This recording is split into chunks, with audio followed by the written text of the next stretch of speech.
الحمد لله وكفى والصلاة والسلام على عباده الذين اصطفى خصوصا على أفضلهم وخاتم النبيين محمد الأمين وعلى آله وصحبه أجمعين. أما بعد فقد قال الله تبارك وتعالى كما ورد في سورة الحجرات: اعوذ باللہ من الشیطان الرجیم بسم اللہ الرحمن الرحیم. قالت الاعراب آمنا قل لم تؤمنوا ولكن قولوا اسلمنا ولما يدخل الایمان في قلوبكم وإن تطيعوا الله ورسوله لا يلدكم من أعمالكم شيئا ان اللہ غفور رحیم. انما المؤمنون الذين آمنوا بالله ورسوله ثم لم يرتابوا وجاهدوا بأموالهم وأنفسهم في سبيل الله أولئك هم الصادقون. قل أتعلمون الله بدينكم واللہ یعلم ما فی السماوات وما فی الارض واللہ بکل شیء علیم. یمنون علیک ان اسلموا قل لا تمنوا علی اسلامکم بل اللہ یمن علیکم ان ہداکم للایمان ان کنتم صادقین. ان اللہ یعلم غیب السماوات والارض واللہ بصیر بما تعملون. وقال عز وجل كما ورد في سورة الصف: یا ایھا الذین آمنوا هل ادلکم علی تجارۃ تنجیکم من عذاب علیم تؤمنون باللہ ورسولہ وَتُجَاهِدُونَ فِي سَبِيلِ اللَّهِ بِأَمْوَالِكُمْ وَأَنفُسِكُمْ ذَلِكُمْ خَيْرٌ لَكُمْ إِن كُنتُمْ تَعْلَمُونَ. وقال عز وجل كما ورد في نفس السورة: إِنَّ اللَّهَ يُحِبُّ الَّذِينَ يُقَاتِلُونَ فِي سَبِيلِهِ صَفًّا كَأَنَّهُمْ بُنْيَانٌ مَّرْصُوصٌ. صدق اللہ العظیم. وعن الحارث الاشعری رضی اللہ تعالی عنہ قال قال رسول اللہ صلی اللہ علیہ وسلم: انی آمرکم بخمس وفی روایت اللہ امرنی بہن بالجماعت والسمع والطاعت والہجرت والجہاد فی سبیل اللہ. رواہ امام احمد رحمہ اللہ. رب اشرح لی صدری ویسر لی امری واحلل عقدۃ من لسانی یفقہوا قولی. اللہم ربنا الہمنا رشدنا واعذنا من شرور انفسنا. اللہم ارنا الحق حقا وارزقنا اتباعہ وارنا الباطل باطلا وارزقنا اجتنابہ. اللہم نور قلوبنا بالایمان واشرح صدورنا للاسلام.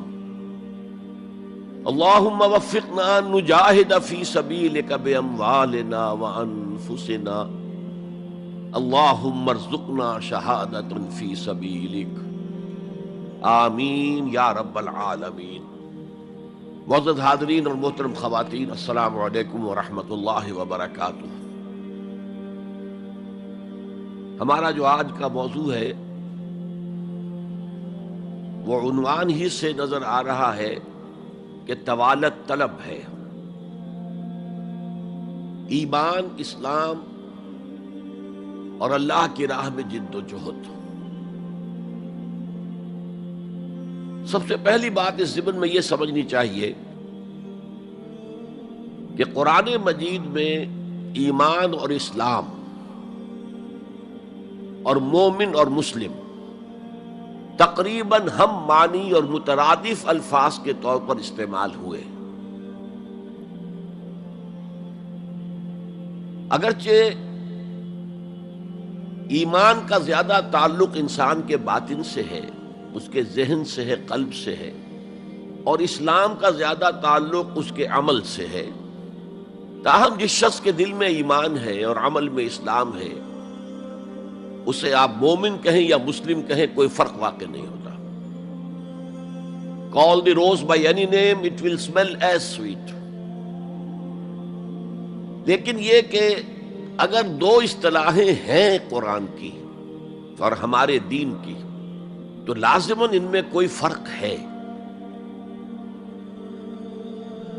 اور یہ جو آج ہم جس کا مطالعہ کر رہے ہیں، یہ مقام قرآن حکیم کا اہم ترین مقام ہے اس خاص مضمون کے اعتبار سے۔ یہ وضاحت میں نے اس لیے کر دی کہ خاص مضمون کے اعتبار سے کہ قرآن کا کوئی ایک لفظ بھی غیر اہم نہیں ہے، لیکن مختلف موضوعات کے اعتبار سے مختلف مقامات کو سب سے بڑھ کر اہمیت کا حامل قرار دیا جا سکتا ہے۔ تو خاص اس موضوع پر، ایمان اور اسلام کے فرق پر، یہ مقام قرآن حکیم کا اہم ترین مقام ہے۔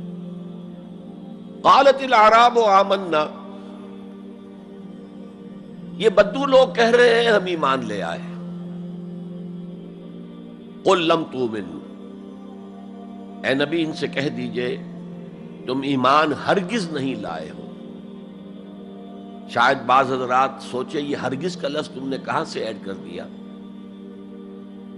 تو عربی میں فعل ماضی کی نفی کا ایک طریقہ یہ ہے کہ ماضی ہی کے صیغے پر ما کا اضافہ کر دے، ما آمنتم، تم ایمان نہیں لائے ہو۔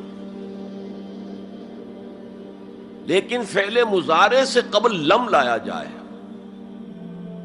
تو یہ ماضی کی نفی ہے انتہائی تاکیدی۔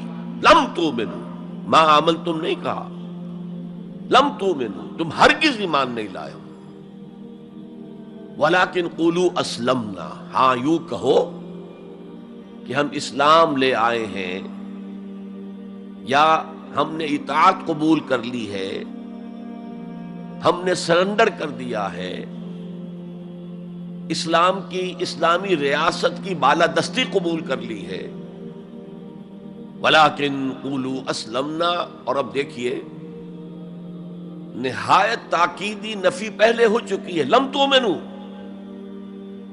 پھر مزید تاکید وَلَمَّا يَدْخُلِ الْإِيمَانُ فِي قُلُوبِكُمْ، ابھی تک ایمان تمہارے دلوں میں ہرگز داخل نہیں ہوا۔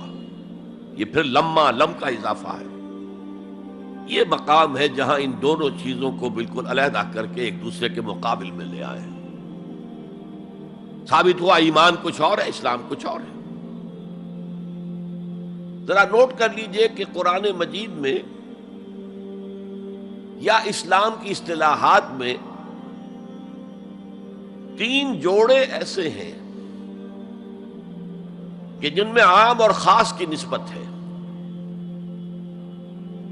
ایمان خاص ہے، اسلام عام ہے، یعنی ہر مومن تو لازماً مسلم ہے، ہر مسلم لازماً مومن نہیں ہے۔ یہی معاملہ نبی اور رسول کا ہے۔ نبی عام ہے، رسول خاص ہے۔ ہر رسول تو لازماً نبی ہے، لیکن ہر نبی لازماً رسول نہیں ہے۔ یہی معاملہ جہاد اور قتال کا ہے۔ قتال تو لازماً جہاد ہے، لیکن جہاد لازماً قتال نہیں ہے۔ ان اصطلاحات کے بارے میں بہت خوبصورت بات کہی ہے مفسرین نے، اذا التقیا خالفا واذا خالفا اجتمعا۔ جب یہ اصطلاحات سامنے سامنے آتی ہے، ایک دوسرے کے آمنے سامنے، تو ان کے مفہوم میں اختلاف ہو جاتا ہے۔ لیکن علیحدہ علیحدہ آ رہی ہو، یہاں پر اکیلی اصطلاح ایمان ہے، یہاں پر اکیلی اصطلاح اسلام ہے، تو ان کے معنی تقریباً ایک ہو جاتے ہیں۔ اور دوسرے یہ کہ یہ اصطلاحات جو ہے جوڑے، یہ ایک دوسرے کی جگہ پر استعمال ہو جاتے ہیں۔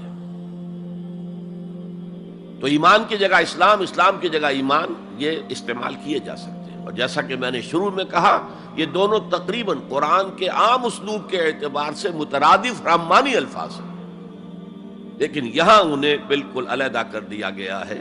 قالت الاعراب آمنا قل لم تؤمنوا ولكن قولوا اسلمنا ولما يدخل الايمان في قلوبكم۔ اب ذرا پس منظر سمجھیے کہ یہ کون لوگ تھے جن سے یہ کہا جا رہا ہے۔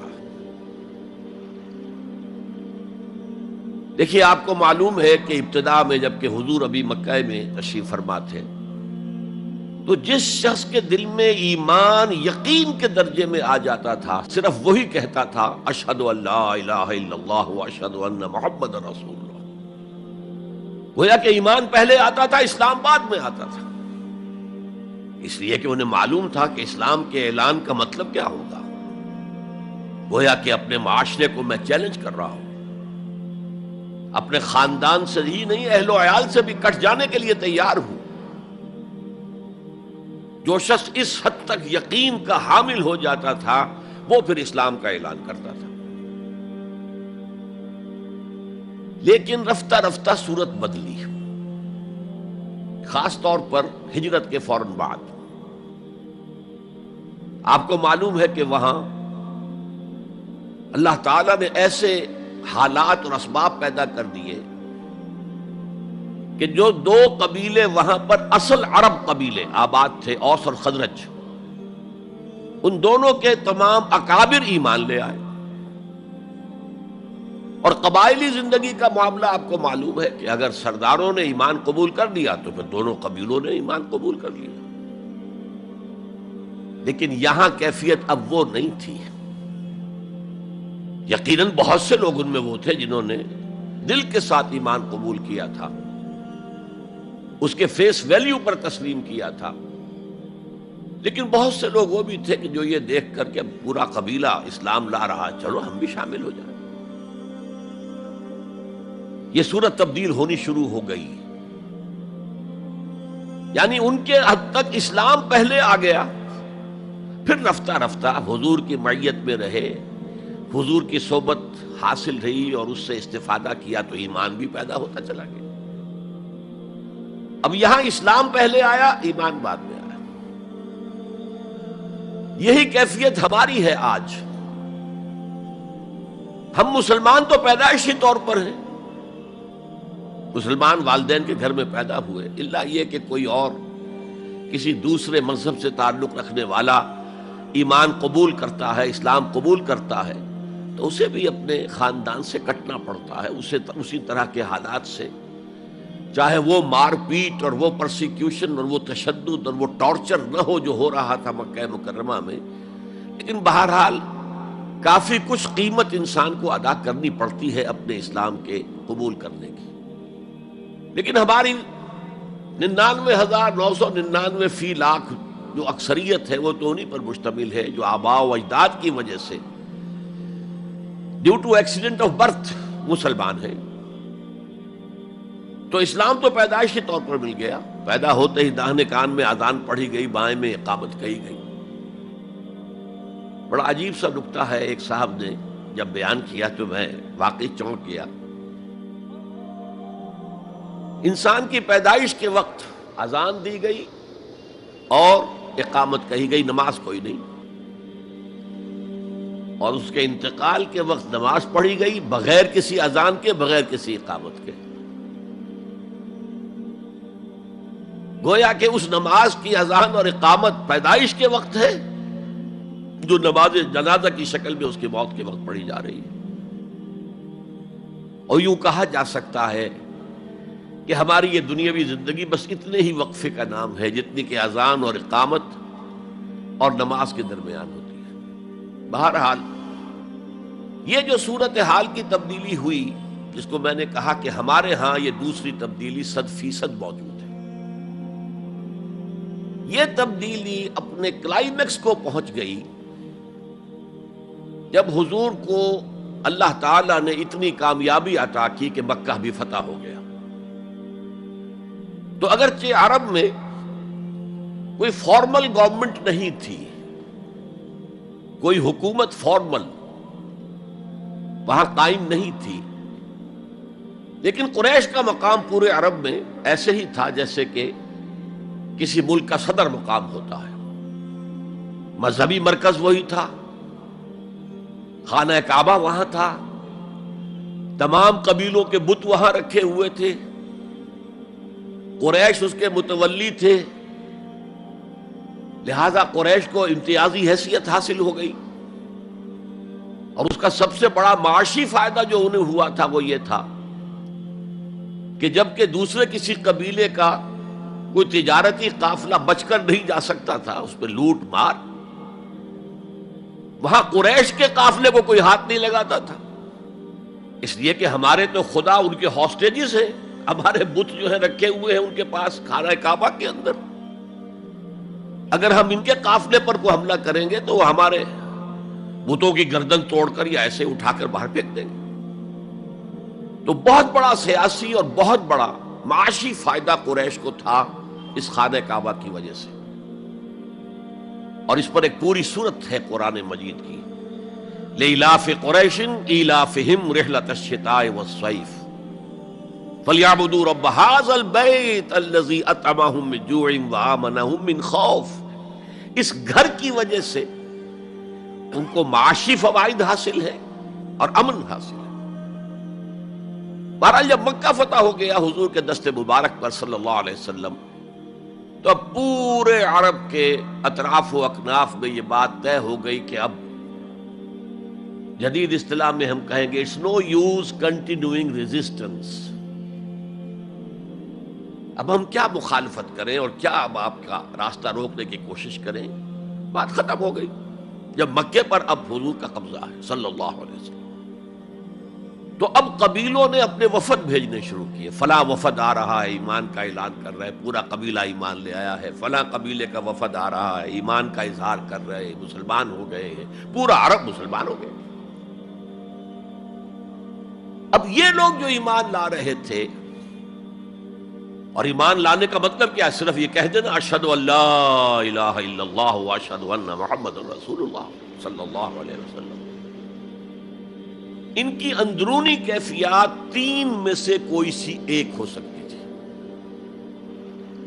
یا تو واقعی ان میں سے بھی کچھ لوگ ایسے تھے جو واقعتاً صدق دل سے ایمان لائے، ایسا بھی ہو سکتا ہے کہ وہ پہلے ہی سے ایمان لا چکے ہوں لیکن اپنے قبیلے کی عصبیت کی وجہ سے، اور یہ کہ پھر قبیلے کو چھوڑ کر کہیں جانا پڑے گا، وہ اظہار نہ کر رہے ہوں، اب اس کے اظہار کے اندر کوئی معنی نہیں رہا، کوئی رکاوٹ نہیں رہی، کوئی رسک نہیں رہا، یہ بھی ہو سکتا ہے۔ تو ایک ممکن کیفیت تو یہ تھی کہ وہ ایمان لائے ہو حقیقتاً صدق قلب سے، اور ایک ممکن صورت یہ تھی، اور یہ ہر انقلابی عمل میں ہوتا ہے، کہ مخالف انقلاب قوتیں جب یہ سمجھتی ہیں کہ اب ہمارا بس نہیں چلے گا، اب ہم انقلاب کا راستہ نہیں روک سکتے،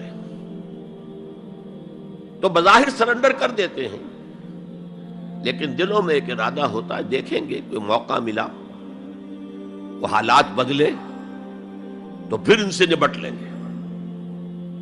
اگر کسی نے اس نیت سے اسلام کا اظہار کیا تو وہ گویا کہ منافق تھا، لیکن بہت سے لوگوں کی کیفیت ہو سکتی ہے نظری اعتبار سے کہ نہ مثبت طور پر ایمان ہے نہ منفی طور پر نفاق ہے، کوئی دھوکہ دینے کا ارادہ بھی نہیں ہے، کوئی صرف ٹائم گین کرنے کے لیے اسلام کا اظہار نہیں کیا ہے،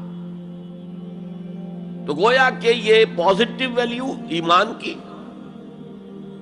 +1 +2 +3 +4 ایمان کے درجے ہیں، ایک عام آدمی کا ایمان ہے، ایک ابو بکر صدیق کا ایمان ہے، زمین و آسمان کا فرق ہے۔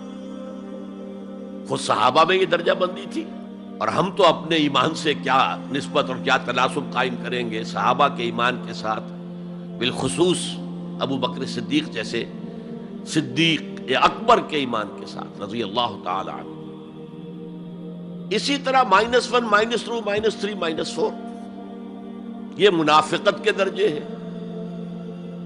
کس درجے کا نفاق ہے، کس درجے میں ڈٹرمینیشن ہے کہ we have only to buy time, اب اس کے سوا چارہ نہیں ہے، اب ہم ریزسٹ نہیں کر سکتے. It's no use continuing resistance. سر جھکا لو and wait for some occasion, opportunity, کہ پھر کھڑے ہو اور اس انقلاب کو انڈو کر دیں، ختم کر دیں.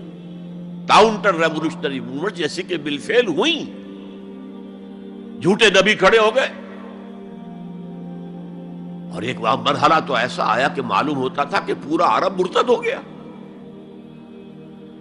جیسے وہ شکل تھی اذا جاء نصر اللہ والفتح ورأیت الناس يدخلون فی دین اللہ افواجا، اس کے بالکل برعکس پوزیشن ہو گئی یخرجون من دین اللہ افواجا. اسلام جو ہے وہ صرف چند شہر جو ہیں حجاز کے ان تک محدود رہ گیا. ابن تیمیہ رحمۃ اللہ علیہ نے ایک عنوان قائم کیا ہے، اثبات الاسلام بغیر الایمان. اسلام کا اثبات، تسلیم کر لینا اسلام کو بغیر ایمان کے. اس آیت کے حوالے سے قالت الاعراب آمنا قل لم تؤمنوا ولكن قولوا اسلمنا ولما يدخل الايمان في قلوبكم. اب اگلا ٹکڑا اس آیت کا یہ ثابت کر رہا ہے کہ وہ منافق نہیں تھے. وَإِن تُطِيعُوا اللَّهَ وَرَسُولَهُ لَا يَلِدْكُم مِّنْ أَعْمَالِكُمْ شَيْئًا. اگر تم اللہ اور اس کے رسول کی اطاعت کرتے رہو، اس لیے کہ اسلام کے معنی یہ تو ہے، یہ تو لازماً کرنا ہوگا. وہ دور جو ہے آج کی طرح تو نہیں تھا کہ نماز نہ پڑھو تب بھی مسلمان، پڑھو تب بھی مسلمان، کروڑ پتی ہونے کے باوجود حج نہ کرو تب بھی مسلمان. تو یہ بات تو نہیں تھی اس وقت. تو یہ کہ اطاعت تو کرنی پڑتی تھی، اس لیے کہ اطاعت تو ظاہر ہو جاتی ہے، کوئی کر رہا ہے کون نہیں کر رہا ہے. ایک چھوٹی سی بستی مدینے کی، ان میں کون نماز پڑھ رہا ہے کون نہیں پڑھ رہا صاف واضح ہوتا تھا. لہذا منافقین کو بھی آ کر نماز پڑھنی پڑتی تھی، بلکہ جو رئیس المنافقین تھا وہ ہمیشہ پہلی صف میں ہوتا تھا. اور جب حضور صلی اللہ علیہ وسلم خطبہ دینے کے لیے کھڑے ہوتے تھے تو پہلے وہ کھڑا ہوتا تھا اور کہتا لوگوں دیکھو ان کی بات توجہ سے سنو، یہ اللہ کے رسول ہے. وہ اپنی اہمیت جتانے کی خاطر، اس لیے کہ یہ جو اوس اور خزرج کے دو قبیلے تھے، ان میں اوس کا قبیلہ چھوٹا تھا، خزرج کا بڑا تھا، اور اس کا سردار یہ تھا سب سے بڑا. اور اس کے لیے طے ہو چکا تھا، مدینے والے اس ضرورت کو محسوس کر رہے تھے کہ یہاں 5 قبیلے آباد ہیں، اور 2 تو قدیم عرب کے ہیں جو یمن سے آ کر آباد ہوئے، اوس اور خزرج، اور 3 عرب سے باہر سے آئے ہوئے ہیں یہودی قبائل، بنو قینقاع، بنو نذیر یا نزیر اور بنو قریظہ. اب 5 قبیلوں کا ایک شہر ہے، ہر قبیلے کا نظام تو اپنی جگہ مستحکم ہے، اس کا ایک سردار ہے اور اس کی بات قبیلے والوں کو ماننی ہے. لیکن ان 5 کے درمیان معاملات جو ہیں، کوئی آربیٹریٹر ہونا چاہیے، کوئی ایک ایسا ہونا چاہیے شخص کہ جس کی بات وہ 5 سنیں اور مانے. اس لیے انہیں بادشاہ کی ضرورت محسوس ہوئی کہ کسی کو ہم اپنا بادشاہ بنا لیں. اور قرۂ فال بنام من دیوانہ زدند عبداللہ ابن ابی، اس کے بارے میں طے ہو گیا یہ ہمارا بادشاہ ہوگا. اس کے لیے تاج تیار ہو گیا سونے کا. تاج پوشی باقی تھی کہ حضور تشریف لے آئے بے تاج بادشاہ کی حیثیت سے. اس کے سارے خواب بکھر گئے. لہذا منافق اول بھی وہ اور رئیس المنافقین بھی وہ. ایمان تو وہ بھی لے آیا، اگرچہ لایا ذرا لیٹ غزوہ بدر کے بعد، لیکن یہ ہے کہ وہ ایمان لایا تھا اسی انداز کا کہ ابھی دیکھیں گے، ہوا دیکھو، ہوا کا رخ دیکھو، تیل دیکھو، تیل کی دھار دیکھو، کوئی حالت ایسی ہو جائے کہ پھر یہ معاملہ تلپٹ کر دیا جائے. تو یہاں کہا جا رہا ہے وَإِن تُطِيعُوا اللَّهَ وَرَسُولَهُ لَا يَلِدْكُم مِّنْ أَعْمَالِكُمْ شَيْئًا، جبکہ منافق کا کوئی عمل بھی قبول نہیں. لیکن یہاں فرمایا گیا کہ اگر تم اللہ اور اس کے رسول کی اطاعت کرتے رہو گے تو اللہ تعالیٰ تمہارے اعمال کے اجر و ثواب میں کوئی کمی نہیں کرے گا. دیکھیے اصولی اعتبار سے بات یہ ہے کہ ایمان کے بغیر کوئی عمل جو ہے قبول نہ ہو. یہاں ایمان کے بغیر نیکیوں کے اعمال کے قبولیت کا اعلان کیا جا رہا ہے. گویا کہ یہ ایک خاص رعایت ہے، اس لیے آیت ختم ہو رہی ہے ان اللہ غفور الرحیم. اللہ غفور ہے، اللہ رحیم ہے. یہ اس کے شان غفاری کا صدقہ ہے، یہ اس کی شان رحیمی کا صدقہ ہے کہ اس حال میں بھی تمہارے اعمال اگر تم اطاعت کرتے رہو گے اللہ اور اس کے رسول کی تو اللہ قبول فرما لے گا. البتہ یہاں یہ نوٹ آف کوشن سامنے رہنا چاہیے کہ اطاعت جزوی نہیں، اطاعت کلی، پوری کی پوری اطاعت. 2 حکم بھی دیا گیا ہے، ماننا پڑے گا. جزوی اطاعت اطاعت نہیں ہے. Partial obedience is no obedience. اس لیے کہ اگر آپ نے ایک حکم قبول کر لیا، ایک نہیں کیا، تو جو نہیں کیا کیوں نہیں کیا؟ کہ وہ آپ کے نفس کو پسند نہیں. جو قبول کیا وہ کیوں کیا؟ کہ نفس نے الاؤ کر دیا آپ کو کہ ٹھیک ہے کر لو، کوئی حرج نہیں. دونوں حالتوں میں ویٹو تو نفس کے ہاتھ میں ہے. لہذا partial obedience is no obedience at all. چنانچہ اس پر جو وعید آئی ہے سورہ بقرہ کی آیت نمبر 85 میں، افتؤمنون ببعض الکتاب وتکفرون ببعض، تو کیا تم ہماری کتاب اور شریعت کے ایک حصے کو مانتے اور ایک کو نہیں مانتے؟ فما جزاء من یفعل ذلک منکم، تو جو کوئی بھی تم میں سے یہ روش اختیار کرے گا اس کی کوئی سزا نہیں ہے الا خزی فی الحیات الدنیا، سوائے اس کے کہ دنیا کی زندگی میں ذلیل اور خوار کر دیے جائیں. وَيَوْمَ الْقِيَامَةِ يُرَدُّونَ إِلَىٰ أَشَدِّ الْعَذَابِ، اور قیامت کے دن شدید ترین عذاب میں جھونک دیے جائیں. وَاللَّهُ بِغَافِلٍ عَمَّا تَعْمَلُونَ، اور جو کچھ تم کر رہے ہو اللہ اس سے غافل نہیں ہے. تم اپنی ظاہری ٹیپ ٹاپ سے، اپنے داڑھیوں کے طول سے اللہ کو دھوکہ نہیں دے سکتے، اپنے عمروں اور حجوں کی تعداد سے اللہ کو دھوکہ نہیں دے سکتے. He sees you through and through. تمہارے باطن کو دیکھتا ہے، تمہارے دل کو دیکھتا ہے. اسے معلوم ہے کہ تم نے حج تو کیا، حرام کی کمائی سے کیا ہے. بہرحال یہ بڑی شدید وعید والی آیت ہے قرآن مجید میں کہ جس کا نقشہ ہماری نگاہوں کے سامنے آج دنیا میں مسلمانوں کی کیا وقت ہے، کیا حیثیت ہے. 1.25 ارب سے لے کر 1.5 ارب تک کی تعداد ہے جو آنکی جاتی ہے مسلمانوں کی دنیا میں. گویا کہ ہر چوتھا یا ہر 5واں انسان مسلمان ہے. کتنا بڑا رقبہ ان کے قدموں تلے ہے. ہر طرح کے وسائل اللہ نے مہیا کیے ہیں، معدنیات، نباتات، پھر جو آج کی سب سے بڑی دولت تیل، اس کے سب سے بڑے ذخیرے مسلمانوں کے قدموں تلے ہیں. اس سب کے باوجود عزت نام کی کوئی شے نہیں. بین الاقوامی معاملات میں کوئی ہم سے رائے لیتا ہی نہیں. کسٹمی پرسد کے بھیا کیستی تم ہو کون، تمہاری رائے کیا؟ G7 بیٹھیں گے، G9 بیٹھیں گے، G13 ہوں گے، G15 ہوں گے، وہ بیٹھ کر طے کریں گے.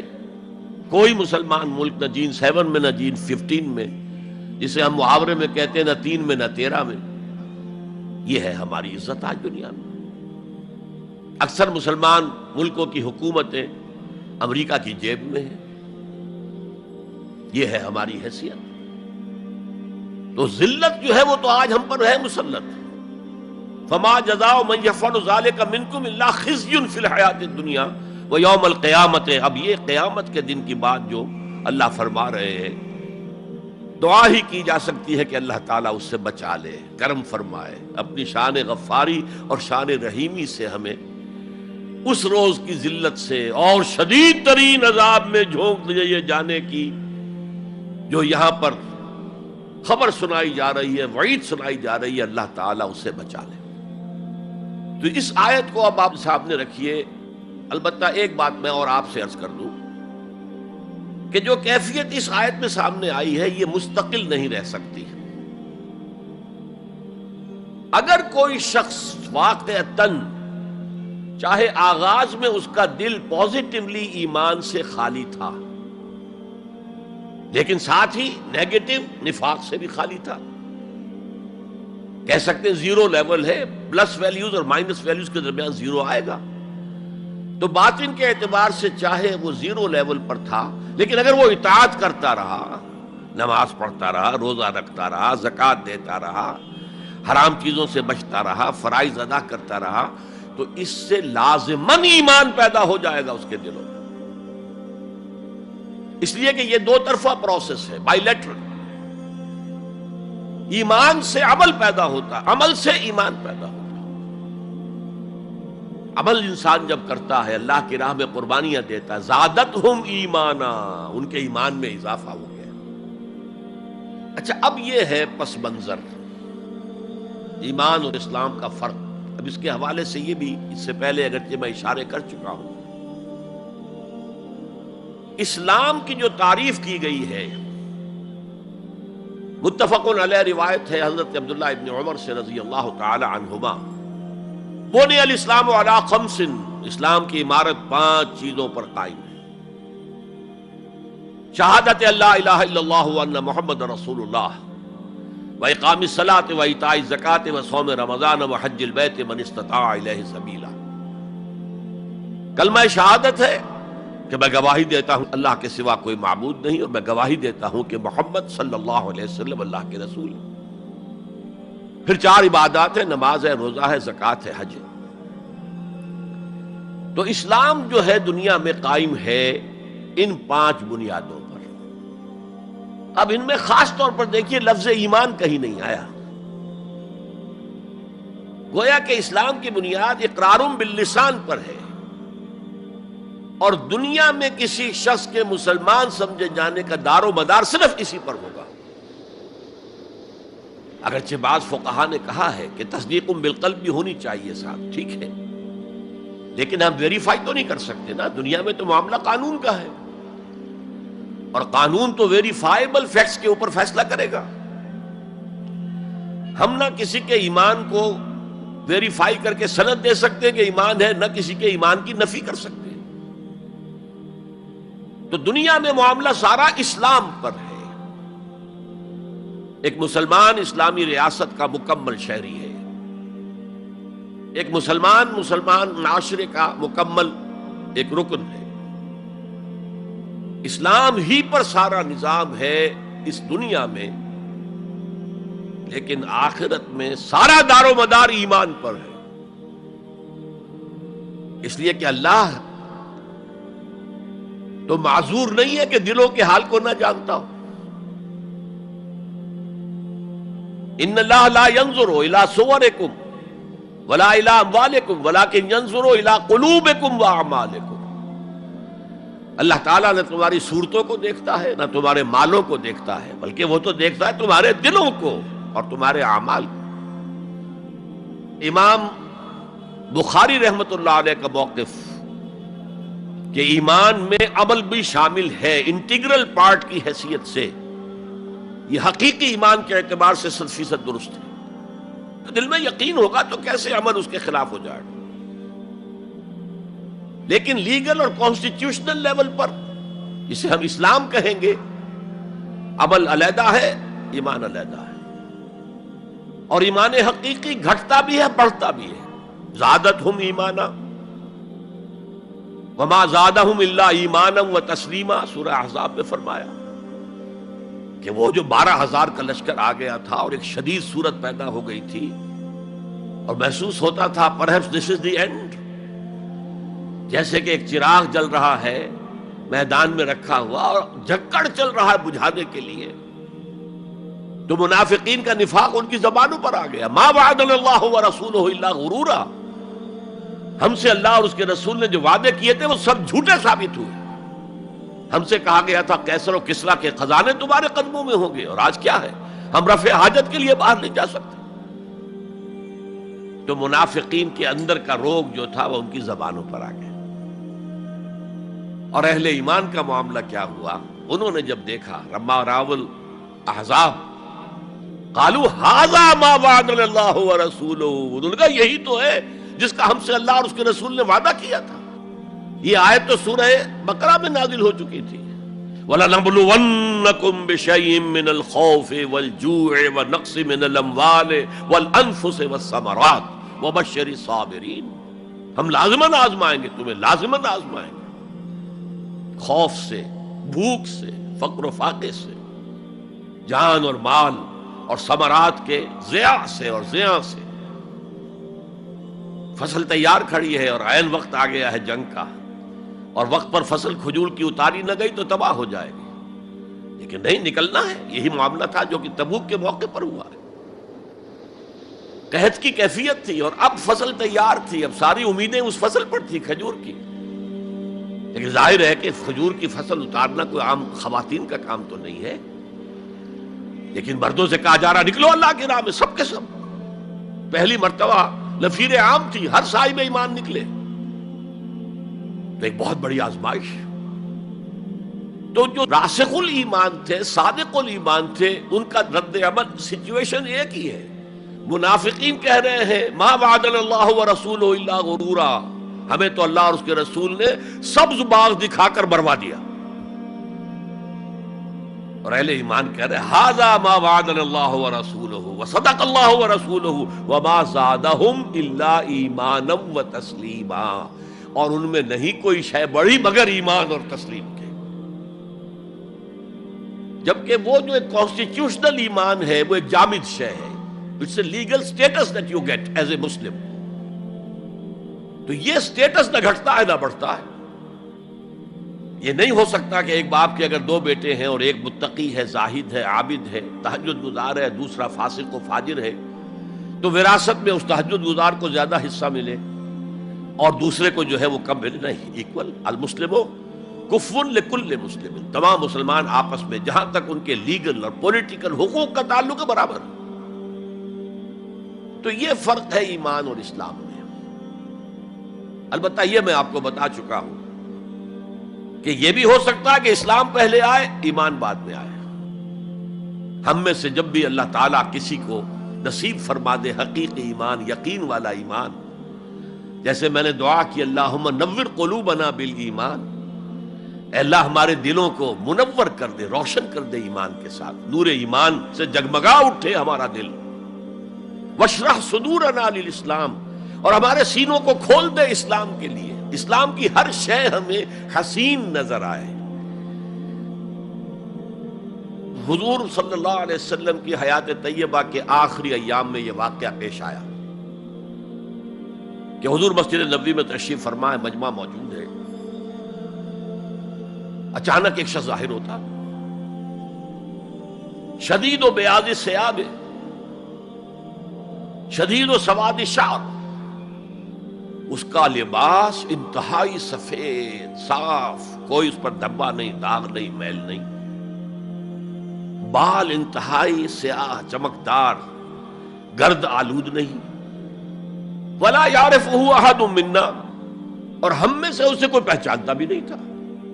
کسی بھی ریت سے، خاک سے بالکل آلودہ ہوئے بغیر بال ہیں، تو شاید یہ مدینے کا رہنے والا ہو، تو مدینے والوں میں سے کوئی تو ہوتا کہ جو اس کو جانتا پہچانتا، کوئی نہ کوئی تو گریٹ کرتا اس کو مجمع میں، آؤ آؤ ادھر آ جاؤ، میرے پاس آ جاؤ، کوئی نہیں۔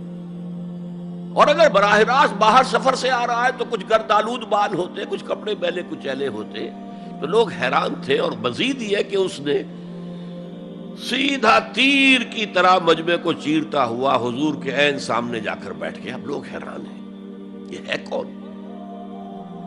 اس کی یہ جرت، یہ جسارت، اور اس طرح دو زانو بیٹھا کہ حضور کے گھٹنوں کے ساتھ اپنے گھٹنے جوڑ دیے اور حضور کی رانوں پر اپنے دونوں ہاتھ رکھ دیے۔ اب سوال کیا، یا محمد اخبرنی عن الاسلام، اے محمد مجھے بتاؤ اسلام کیا ہے؟ حضور نے فرمایا وہی جو میں ابھی آپ کو حدیث سنا چکا ہوں، الاسلام ان تشہد اللہ الہ الا اللہ وان انا رسول اللہ وان تقیم الصلاۃ وتؤتی الزکاۃ وتصوم رمضان وتحج البیت ان استطعت الیہ سبیلا۔ پھر کہا اخبرنی عن الایمان، لیکن یہ کہ ان روایتوں میں بھی اس کو روایت کرنے والے بہت سے صحابہ ہیں، عبداللہ ابن عمر بھی ہیں، حضرت عمر خود بھی ہیں رضی اللہ تعالی عنہما، ابو ہریرہ بھی ہے، عبداللہ ابن مسعود بھی ہیں. چونکہ ایک مجمع میں واقعہ ہو رہا تھا نا، تو مجمع کے اندر تو بہت سے لوگ سن رہے ہیں. اگرچہ جیسے آج بھی ہوگا کہ میں جو بات کہہ رہا ہوں، آپ میں سے بہت سے حضرات میری ساری بات سن کر اگر کہیں جا کر رپورٹ کریں گے تو ان کی باتوں میں اختلاف ہو جائے گا. لہذا اس حدیث کی روایت میں اختلاف ہے. بعض روایت تو یہ ہے کہ پہلے پوچھا اخبرنی علی الایمان، پھر پوچھا اخبرنی علی الاحسان یا علی الاسلام. اور یہ جو حضرت عمر کی روایت ہے اس میں ہے سب سے پہلے آپ نے پوچھا اخبرنی عن الاسلام، پھر دوسرا سوال آیا اخبرنی عن الایمان. اچھا، اس کے بعد ایک دو سوال اور بھی کیے، اب میں تفصیل میں نہیں جا سکتا. پھر وہ شخص چلا گیا. حضور نے کہا ذرا اس کو بلانا واپس، تو دیکھا تو کہیں بھی نہیں. زمین کھا گئی، آسمان و چکر لے گیا، اللہ جانے. تب حضور نے فرمایا اوہ یہ جبرائیل تھے جو تمہیں تمہارا دین سکھانے آئے تھے. یعلمکم دینکم اذ لم تسألوہ، جبکہ تم نے اس کے بارے میں سوال نہیں کیا. اور یہ پہلی بار ہے کہ میں جبرائیل کو پہچان نہیں سکا. انسانی شکل میں وہ آئے اور میں پہچان نہیں پایا، ورنہ اکثر حضرت دہیہ کلبی کی شکل میں آتے تھے انسانی صورت میں. جب بھی حضرت جبرائیل آتے تھے، حضرت دہیہ کلبی جو ہے وہ بہت ہی حسین جوان رانا، ان کی شکل میں آتے تھے. بہرحال یہ اتنا اہم مسئلہ ہے کہ اس کو کلیئر کرنے کے لیے کہ دودھ کا دودھ پانی کا پانی علیحدہ ہو جائے. ایمان کیا ہے، اسلام کیا ہے. دنیا کا نظام اسلام پر ہے، ایمان پر نہیں ہے. آخرت کا معاملہ ایمان پر ہے، اسلام پر نہیں ہے. کوئی شخص مسلمانوں کا بہت بڑا قائد ہو، بہت بڑا لیڈر ہو، لیکن ہو سکتا ہے آخرت میں زیرو ہو. میں حدیث سنا چکا ہوں آپ کو. ایک شخص دنیا میں شہید سمجھا جا رہا تھا، ایک شخص دنیا میں بہت بڑا عالم سمجھا جا رہا تھا، ایک شخص دنیا میں بہت بڑا سخی سمجھا جا رہا تھا، اور اللہ نے سب کے دعوے جو ہیں ان کی نفی کر دی. تم نے جنگ کی تھی اس لیے لیقال جریء کہا جائے، بہت ہی جری آدمی ہے صاحب، بہت بہادر آدمی، کیا کہنے اس کے. لیقال سخی، بھائی بڑا سخی آدمی ہے، سخاوت کے دریا بہا دیے اس نے. بھائی بہت بڑا عالم ہے، اس سے علم کا کتنا جو ہے لوگوں کو فیض پہنچا ہے. وقد قیل، یہ تمہارا مقصود تھا، وہ مقصود دنیا میں حاصل ہو چکا، تمہاری شہرت کے ڈنکے بج چکے، اب یہاں تمہارے لیے کچھ نہیں. اور پھر اللہ حکم دے گا اور فرشتے منہ کے بل گھسیٹتے ہوئے اسے جہنم میں جھونک دیں گے. تو وہ اسلام وہاں کام نہیں آئے گا. بلکہ اسلام کیا، اسلام پر اتنی اضافی خوبیاں بھی کام نہیں آئیں گی اگر دل میں ایمان نہیں اور اس کے نتیجے میں نیت درست نہیں. حقیقت البر پر ہم گفتگو کر چکے ہیں، نیکی کی اصل حقیقت کیا ہے. اسی موضوع پر اصل میں امام ابو حنیفہ جو فقیہ ہے، ان کی کوئی کتاب اور تصنیف فقہ پر نہیں ہے. وہ سارے ان کے شاگردوں کے فتاوی ہیں جو بعد میں مرتب ہوئے. ہاں ان کی ایک تصنیف ہے الفقہ الاکبر، بڑی فقہ جو میجر ایشوز ہیں. مسلمان کون ہے، اور مسلمان گناہ کبیرہ کرے تو کافر ہو جاتا یا نہیں ہو جاتا. بعض احادیث سے ثابت ہوتا ہے کہ وہ تو کافر ہو گیا، ایمان سے محروم ہو گیا. میں وہ حدیث سنا چکا ہوں آپ کو، واللہ لا یؤمن واللہ لا یؤمن واللہ لا یؤمن. خدا کی قسم وہ شخص مومن نہیں، خدا کی قسم وہ شخص مومن نہیں، خدا کی قسم وہ شخص مومن نہیں. صحابہ لرز گئے، کانپ گئے. قیل من یا رسول اللہ، حضور کس کے بارے میں ارشاد فرما رہے ہیں؟ فرمایا الذی لا یامن جارہ بوائقہ، وہ شخص کہ جس کی ایذا رسانی کی وجہ سے اس کا پڑوسی چین میں نہیں ہے، امن میں نہیں، سکون میں نہیں. تو بظاہر تو نتیجہ نکلا کہ ایمان کی اتنی نفی ہو رہی تو کافر ہے. اور یہی سب سے بڑی غلطی جو سب سے پہلا فرقہ پیدا ہوا اسلام میں، وہ تو اسی بنیاد پر ہوا تھا. خوارج کا موقف یہی تھا، گناہ کبیرہ کا مرتکب کافر ہے، اور کافر ہے تو گویا کہ مرتد ہے، اور مرتد ہے تو واجب القتل ہے. اس کا مال بھی تم پر مباح ہے کہ لے لو اور قبضہ کر لو، اس کی بیویاں بیٹیاں بھی تم پر مباح ہے کہ انہیں اپنی کنیزیں بنا لو. حالانکہ بڑے متقی لوگ تھے خوارج. حضرت علی کو بہرحال ان سے جنگ کرنی پڑی. 4000 خوارج جو ہیں جنگ نہروان کے اندر قتل ہوئے، اور پھر خوارج کی تکفیر پر امت کا اجماع ہوا کہ وہ دائرہ اسلام سے خود خارج ہو گئے. ان موضوعات پر امام ابو حنیفہ کی تسلیم اپنی ہے، گناہ کبیرہ سے بھی کوئی شخص کافر نہیں ہوتا. بہرحال ہمارا جو اصل موضوع ہے اس کی طرف میں آ رہا ہوں. اسلام اور ایمان کو جب علیحدہ علیحدہ اس طرح کر دیا، نیچرلی اب ایک سوال پیدا ہوتا ہے کہ پھر مومن کو ڈیفائن کیجئے. ہو از اے مومن؟ We want to be acknowledged as مومنز. کیا پری ریکویزٹس ہیں، کیا شرائط ہیں؟ یہ دیکھیے ربط آیت بالآیت. چونکہ آیت نمبر 14 میں اسلام اور ایمان جدا، اور کچھ لوگوں کا اسلام قبول، اطاعت قبول، ایمان کی نفی مطلق. لم تؤمنوا ولما يدخل الایمان فی قلوبکم. تو اس پس منظر میں نیچرل کوسچن ہے جو اٹھتا ہے، مومن کون ہے؟ ڈیفائن کیجیے. اور یہ آیت اگلی اس اعتبار سے قرآن مجید کی اہم ترین آیت ہے. A comprehensive definition of who is a مومن، جس کو اصطلاح میں کہا جاتا ہے جامع و مانع تعریف. جامع اور مانع تعریف، کسی چیز کو ڈیفائن کریں اس طریقے سے کہ کوئی شے جو اس کے باہر ہے وہ اس میں داخل نہ ہو جائے، اور کوئی شے جو اس کا جز ہے باہر نہ رہ جائے. جامع بھی ہو، اس کے تمام اجزاء اس میں آ جائیں، اور مانع ہو کہ کوئی شے جو اس سے مناسبت نہ رکھتی ہو اس میں شامل نہ ہو سکے. جامع و مانع تعریف مومن کی وہ اس آیت میں، آیت نمبر 15. انما المؤمنون الذین آمنوا باللہ ورسولہ ثم لم یرتابوا. اب یہاں بھی وہ اسلوب حصر ہے، انما. اور حصر کا مفہوم میں کئی دفعہ سمجھا چکا ہوں کہ آپ کہیں کہ زید عالم ہے، اس سے دوسروں کے علم کی نفی نہیں ہوئی، اور بھی ہو سکتے ہیں. زید ہی عالم ہے تو دوسروں کی نفی ہو گئی کہ اس مجمع میں صرف ایک عالم ہے اور وہ زید ہے، باقی کوئی عالم نہیں. اسے حصر کہتے ہیں. تو میں نے چونکہ کہا ہے کہ most comprehensive definition of who is a مومن، اس کا آغاز بھی حصر سے ہے، اس کا اختتام بھی حصر پر ہے. انما کلمہ حصر ہے، اور آخر میں اولئک ھم الصادقون، وہ بھی اسلوب حصر ہے. انما المؤمنون الذین آمنوا باللہ ورسولہ ثم لم یرتابوا.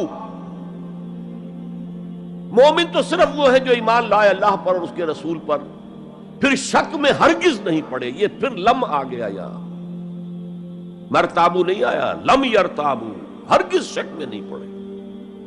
یہ واحد مقام قرآن کا جہاں پر کہ یہ لفظ اضافی طور پر آیا ہے ایمان کے بعد. ثم لم یرتابو، یرتابو بنا ریب سے، شک. الف لام میم ذالک الکتاب لا ریب فیہ. ارتابا یرتابو، شک میں پڑ جانا. ثم لم یرتابو، پھر شک میں ہرگز نہیں پڑے. ان کا دل ایمان پر یقین کے ساتھ معمور ہو گیا. چنانچہ پازیٹیو انداز میں یہی شان بیان ہوئی ہے صحابہ کی اکثریت کی اسی سورہ حجرات میں. فرمایا گیا صحابہ کرام سے، وَلَٰكِنَّ اللَّهَ حَبَّبَ إِلَيْكُمُ الْإِيمَانَ وَزَيَّنَهُ فِي قُلُوبِكُمْ. اللہ نے تو تمہارے نزدیک ایمان کو محبوب بنا دیا ہے اور تمہارے دلوں میں کھبا دیا ہے، مزین کر دیا تمہارے دلوں کو ایمان سے، منور کر دیا تمہارے دلوں کو ایمان سے. تو یہاں فرمایا انما المؤمنون الذین آمنوا باللہ ورسولہ ثم لم یرتابوا، اضافی شرط. وجاہدوا باموالہم وانفسہم فی سبیل اللہ، اور جہاد کیا انہوں نے اپنے مالوں کے ساتھ اور جانوں کے ساتھ اللہ کی راہ میں. یہ دوسری شرط لازم. گویا جہاد کے بغیر کوئی ایمان نہیں. یہ جامع و مانع تعریف ہے. اولئک ھم الصادقون، صرف یہ لوگ سچے ہیں. یہ اگر دعویٰ کریں آمنا تو ٹھیک ہے، ان کا دعویٰ صحیح ہے، درست ہے، لیکن یہ دو پری ریکوزٹس پورے کرنے ہوں گے. اب اس کو میں سمجھانے کے لیے کہا کرتا ہوں کہ دیکھیے یہ 5 ارکان تو اسلام کے ہو گئے، کلمہ شہادت، نماز، روزہ، حج، زکوٰۃ. اس میں جب حقیقی ایمان دلوں میں اتر جائے گا تو ایک تو رکن یہاں اضافی ہو جائے گا، یقین قلب. صرف گواہی نہیں، صرف وربل اٹیسٹیشن نہیں، یقین قلب بھی. اور دوسرا عمل میں آ جائے گا جہاد فی سبیل اللہ. وہ پانچوں ارکان قائم رہیں گے. اسلام عام ہے، ایمان خاص ہے، تو اسلام کے 5 ارکان تو ہیں موجود، وہ تو شامل رہیں گے. اگرچہ ظاہر بات ہے جب دل میں یقین پیدا ہو جائے گا تو اب نماز کی شان کچھ اور ہوگی. ایک ہے چھدا اتارا جا رہا ہے، بس نماز ایک فقہی جو ہے وہ ہم نے ادا کر دی ہے، جس کو کہا گیا ہے کہ جیسے مرغا ٹھونگے مارتا ہے ایسے سجدے کیے ہیں اور گئے. ایک نماز وہ ہوگی جسے حضور نے کہا الصلاۃ معراج المومنین. تو ایمان حقیقی کے ساتھ نماز کی شان کچھ اور ہوگی، اور ایک اس رسمی سے اسلام کے ساتھ نماز کی شان کچھ اور ہوگی. لیکن وہ 5 ارکان قائم رہیں گے، 2 کا اضافہ ہو جائے گا. شہادت کے بعد اس کے ساتھ یقین قلبی، اور ان 4 عبادات کے ساتھ جہاد فی سبیل اللہ. یہ جو رے آف لائٹ کا جو اسپیکٹرم بنتا ہے اسے پرزم میں سے جب گزارے تو 7 روشنیاں نظر آتی ہیں. وہ تو نظر آتی ہیں، 2 اور بھی ہیں جو نظر نہیں آتی. Ultraviolet, infrared. یہ الٹرا وائلٹ ہے اور یہ انفرا ریڈ ہے جہاد والی، جس میں جانیں دینی پڑتی ہے، خون کا معاملہ بھی آتا ہے. یہ گویا کہ حقیقی ایمان کے 7 ارکان ہو جائیں گے، 5 جمع 2. تب وہ شخص مومن کہلانے کا مستحق ہوگا. قُلْ أَتُعَلِّمُونَ اللَّهَ بِدِينِكُمْ. اے نبی ان سے کہیے تم اللہ کو بتانا چاہتے ہو، جتلانا چاہتے ہو اپنا دین. میں چونکہ ہریانہ میں پیدا ہوا تھا، حصار میں، تو وہاں کی جو مقامی بولی تھی اس کی کچھ چیزیں یاد ہیں. تھوتھا چنا باجے گھنا. جو چنا اندر سے خالی ہو گیا، کیڑا کھا چکا ہے، اس کے اندر آواز زیادہ ہو جاتی ہے. خالی برتن زیادہ آواز دیتا ہے، برتن بھرا ہوا ہے تو ظاہر بات ہے ڈل ہو جائے گی. تو وہاں تھوتھا چنا، کھوکھلا چنا، باجے گھنا، اس کی آواز جو ہے زیادہ آتی ہے. تو جن کے دلوں میں وہ ایمان نہیں تھا وہ بڑھ چڑھ کر کے ہم دیکھیے جی ہم تو اسلام لے آئے، ہم تو بغیر لڑے بڑے اسلام لے آئے. حضور ہمارے ساتھ تو خصوصی معاملہ ہونا چاہیے، ہمیں زکوٰۃ میں سے خصوصی حصہ ملنا چاہیے. یہ جو وہ جتلاتے تھے اپنے دین کو، تو فرمایا قُلْ أَتُعَلِّمُونَ اللَّهَ بِدِينِكُمْ. کیا اللہ کو اپنا دین جتلا رہے ہو؟ وَاللَّهُ يَعْلَمُ مَا فِي السَّمَاوَاتِ وَمَا فِي الْأَرْضِ. اللہ کو تو معلوم ہے جو کچھ آسمانوں میں ہے اور جو کچھ زمین میں ہے. وَاللَّهُ بِكُلِّ شَيْءٍ عَلِيمٌ. اللہ تو ہر چیز کا جاننے والا ہے. اگر حقیقی ایمان تمہارے دلوں میں تو اللہ کو معلوم ہے، اور جیسا ایمان تم لائے ہو اللہ جانتا ہے اس کو. آیا واقعی صدق دل کے ساتھ ہے یا نفاق کے اور دھوکے کے ساتھ ہے، یا یہ کہ خالی اسلام ہے، 0 لیول ہے. یمنون علیک ان اسلموا. اے نبی یہ آپ پر احسان دھر رہے ہیں کہ ہم اسلام لے آئے. دیکھیے جی ہم نے تو اطاعت قبول کر لی. آپ نے قریش سے تو اتنی جنگیں کی ہیں، فلاں سے تو اتنی جنگیں کی ہیں، آپ کے ساتھ ہی اتنے شہید بھی ہوئے، ہم نے تو جنگ نہیں کی، ہم ایسے ہی مان لے آئے ہیں. تو گویا کہ احسان ہے ہمارا. یمنون علیک، مننا یمنو احسان دھرنا. یمنون علیک ان اسلموا قل لا تمنوا علی اسلامکم. کہہ دیجئے مجھ پر اپنے اسلام کا احسان مت دھرو. بل اللہ یمن علیکم ان ہداکم للایمان. بلکہ اللہ تم پر احسان دھرتا ہے کہ تمہیں اسلام کا راستہ دکھا دیا ہے. تم اسلام میں آ گئے ہو تو ایمان کا راستہ تمہیں دکھا دیا ہے. اب عمل کرتے رہو گے تو ایمان پیدا ہو جائے گا. یہ جو میں نے عرض کیا تھا کہ یہ کیفیت اثبات الاسلام بغیر الایمان یہ مستقل نہیں ہے، یہ عارضی ہے. جب عمل کریں گے تو ایمان پیدا ہو جائے گا. تو بل اللہ یمن علیکم ان ہداکم للایمان ان کنتم صادقین. بلکہ اللہ کا احسان مانو کہ اس نے تمہیں اسلام کے راستے پر لا کر گویا کہ اس سڑک پر ڈال دیا ہے جو ایمان کی طرف لے جا رہی ہے. اگر تم اسلام کے بارے میں بھی سچے ہو، یعنی وہ لوگ نکل جائیں گے جو دھوکہ دینے کے لیے ایمان لا رہے تھے. ان اللہ یعلم غیب السماوات والارض.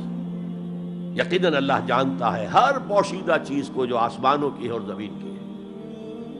اور یہ غیب کا لفظ ہماری نسبت سے ہے، نوٹ کر لیجئے اسے. اللہ کے لیے کوئی غیب نہیں ہے، سرے سے کوئی غیب. ہر شے اس کے لیے شہود ہے، ہر شے ہر آن اس کی نگاہوں کے سامنے. کوئی شے اس کے لیے غیب نہیں. یہ ریلیٹو ٹرم ہے جو ہمارے لیے غیب ہے.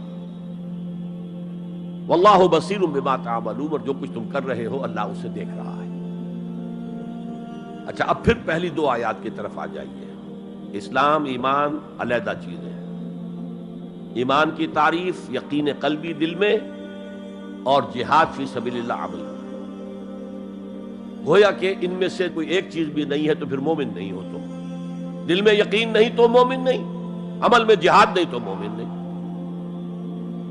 اب اسی کو دوسرے مقام سے جو میں نے آیات پڑھی تھی، سورہ صف کی آیت نمبر 10-11، یا ایھا الذین آمنوا هل ادلکم علی تجارۃ تنجیکم من عذاب علیم. اہل ایمان، کیا میں تمہاری رہنمائی کروں اس تجارت کی جانب جو تمہیں جہنم کے عذاب سے بچا دے، نجات دے دے. سوال یہ انداز، یہ قرآن کا بھی انداز ہے، حضور کا بھی انداز تھا. پہلے سوال کیا جائے تاکہ اذہان سوچنے کی طرف آمادہ ہو جائے، تیار ہو جائیں کہ اب آگے کیا بات آ رہی ہے. حضور بھی سوال کیا کرتے تھے، اتدرون من المفلس، تم جانتے ہو مفلس کسے کہتے ہیں؟ اکثر و بیشتر صحابہ کا جواب ہوتا تھا اللہ ورسولہ عالم، اللہ اور اس کا رسول بہتر جانتے ہیں. پھر حضور دوبارہ پوچھتے تھے تو اپنی اپنی سمجھ کے مطابق جواب دیتے تھے. المفلس عندنا ما لا درہم لہ ولا دینارا. حضور ہم مصرف اسی کو سمجھتے ہیں جس کے پاس نہ درہم ہے نہ دینار ہے. فرمایا نہیں، میری امت کا مفلس وہ ہوگا جو قیامت میں حاضر ہوگا تو نمازوں کی بھی بہت بڑی گٹھری لے کر آئے گا، روزے بھی ہوں گے، عمرے بھی ہوں گے، حج بھی ہوں گے، نیکیوں کی بہت بڑی بڑی گانٹھیں ساتھ ہوں گی، لیکن حقوق العباد میں اس نے کوتاہی کی ہوگی. قد اکل مال ھذا، اس شخص کا مال ہڑپ کر لیا ہوگا غلط طریقے سے، بہنوں کا حصہ وراثت میں کھا لیا ہوگا، کسی پر تہمت لگائی ہوگی، کسی کی غیبت کی ہوگی، اور وہ سارے دعوے دار جمع ہو جائے، اللہ اس شخص نے میرے ساتھ یہ کیا، اللہ اس شخص نے میرے ساتھ یہ کیا، تو اس کی نیکیاں سب دے دی جائیں گی. اچھا بھائی، وہاں کوئی اور کرنسی تو ہے نہیں کہ اتنے ہزار جرمانہ یا اتنا لاکھ جرمانہ. اچھا تم اس کی نمازیں لے جاؤ، تم اس کے روزے لے جاؤ، تم اس کے حج اور عمرے لے جاؤ، خالی ہو گیا. اور دعوے دار اب بھی باقی ہیں، تو ان کے گناہ اب ان کے حساب میں پڑنے شروع ہوں گے، اور وہ ان کے گناہوں کے بوجھ تلے دب کر جہنم میں جھونک دیا جائے. یہ مفلس ہے. یہ انداز تھا، یہ قرآن کا بھی انداز ہے اور یہی حضور کا انداز تھا. یا ایھا الذین آمنوا هل ادلکم علی تجارۃ تنجیکم من عذاب علیم. اے ایمان والو، اے ایمان کے دعوے دارو، یا اے وہ لوگوں جو ایمان قانونی حاصل کر چکے ہو، یا اے وہ مسلمانوں جن کی رسائی ابھی تک حقیقی ایمان تک نہیں ہوئی. یا ایھا الذین آمنوا هل ادلکم علی تجارۃ تنجیکم من عذاب علیم. کیا میں بتاؤں تمہیں وہ تجارت، وہ کاروبار جس کا نفع کیا ہوگا کہ جہنم سے چھٹکارا پا جاؤ. اب یہاں 1 منٹ رک کر توقف کر کے نظم کلام کے اعتبار سے ایک نتیجہ سامنے لے آئیے. اگر وہ تجارت نہیں کرو گے تو جہنم سے نجات کی امید یہ تمہاری وشفل تھنکنگ ہے، تمہاری آرزویں ہیں، تلک امانیہم، یہ ان کی خواہشات ہیں جنہوں نے عقیدوں کی شکل اختیار کر لی ہے. یہ اللہ کا کلام ہے، یہ اس میں کوئی شے جو ہے محض شاعرانہ لفاظی کے لیے یا شاعرانہ مبالغے کے لیے تو نہیں ہے نا. گنجینہ معنی کا طلسم اس کو سمجھیو جو لفظ کے غالب میرے اشعار میں آوے. تو قرآن میں جو لفظ آ رہا ہے وہ ہر لفظ اپنی جگہ پر معنی کا خزانہ ہے. هل ادلکم علی تجارۃ تنجیکم من عذاب علیم. اب جواب سنیے، تؤمنون باللہ ورسولہ، ایمان لاؤ اللہ پر اور اس کے رسول پر جیسا کہ ایمان لانے کا حق ہے. بات وہی ہو گئی نا، وہ پہلا تمہارا قانونی ایمان تھا، اصل ایمان کچھ اور ہے. اسی کو سورہ نساء میں فرمایا یا ایھا الذین آمنوا آمنوا باللہ ورسولہ والکتاب الذی نزل علی رسولہ والکتاب الذی انزل من قبل. اے ایمان کے دعوے دارو، ایمان لاؤ جیسا کہ ایمان لانے کا حق ہے، اللہ پر بھی اور اس کے رسول پر بھی، اور اس کتاب پر بھی جو اپنے رسول پر اس نے نازل فرمائی، اور اس کتاب پر بھی جو پہلے نازل کی تھی. تؤمنون باللہ ورسولہ وتجاہدون فی سبیل اللہ باموالکم وانفسکم، بالکل وہی آیت نمبر 15 بن گئی کہ نہیں سورہ حجرات کی؟ ایمان لاؤ اللہ پر، اس کے رسول پر، یا ایمان رکھو اللہ پر اس کے رسول پر جیسے کہ ایمان کا حق ہے، اور جہاد کرو اللہ کی راہ میں اپنی جانوں اور مالوں کے ساتھ۔ تؤمنون باللہ ورسولہ وتجاہدون فی سبیل اللہ باموالکم وانفسکم ذالکم خیر لکم ان کنتم تعلمون، یہی تمہارے حق میں بہتر ہے اگر تم سمجھو۔ اگرچہ بظاہر تو گھاٹے کا سودا ہے دنیاوی اعتبار سے، اللہ کی راہ میں جہاد کرنا جان کا اندیشہ، قتال کے لیے نکلنا جان کا، جو اگر بچ کے آ گئے تو ایک نئی زندگی سمجھیے، ورنہ انسان میدان جنگ میں جاتا ہے تو جان ہتھیلی پر رکھ کر جاتا ہے۔ مال مانگا جا رہا ہے اللہ کی راہ میں، مال دے کر دنیا میں تو بہرحال دولت کی کمی کا احساس ہوتا ہے نا، اگرچہ تمہیں گھاٹے کا سودا نظر آتا ہے، حقیقت میں یہی نفع کا سودا ہے اگر تمہارے پاس علم حقیقی ہے۔ اب ان دو مقامات سے جو نتیجہ میں نے نکالا، there can be no ایمان without jihad فی سبیل اللہ، there can be no salvation on the day of judgment without jihad فی سبیل اللہ۔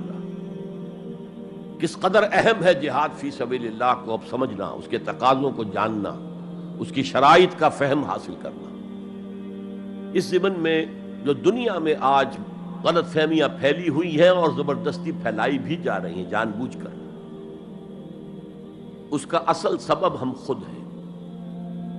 ہماری بہت بڑی غلطی ہوئی، بہت بڑی غلطی ہوئی، بہت بڑی غلطی ہوئی کہ ہم نے جہاد اور قتال کو ہم مانی قرار دے دیا۔ یہ بھی جوڑا وہی ہے، عام اور خاص، لیکن جہاد اور قتال یہ ہم مانی نہیں ہے، سینونیمس نہیں ہے۔ اسی لیے میں نے سورہ صفی کی آیت نمبر 4 بھی آپ کو سنائی۔ اب یہ اس اعتبار سے جہاد اور قتال فی سبیل اللہ پر قرآن مجید کی جامع ترین صورت ہے، کل 14 آیتیں، اس میں جہاد فی سبیل اللہ کا ذکر بھی ہے، یہ آیت نمبر 11 کے اندر، اور آیت نمبر 4 میں قتال فی سبیل اللہ کا حکم بھی ہے۔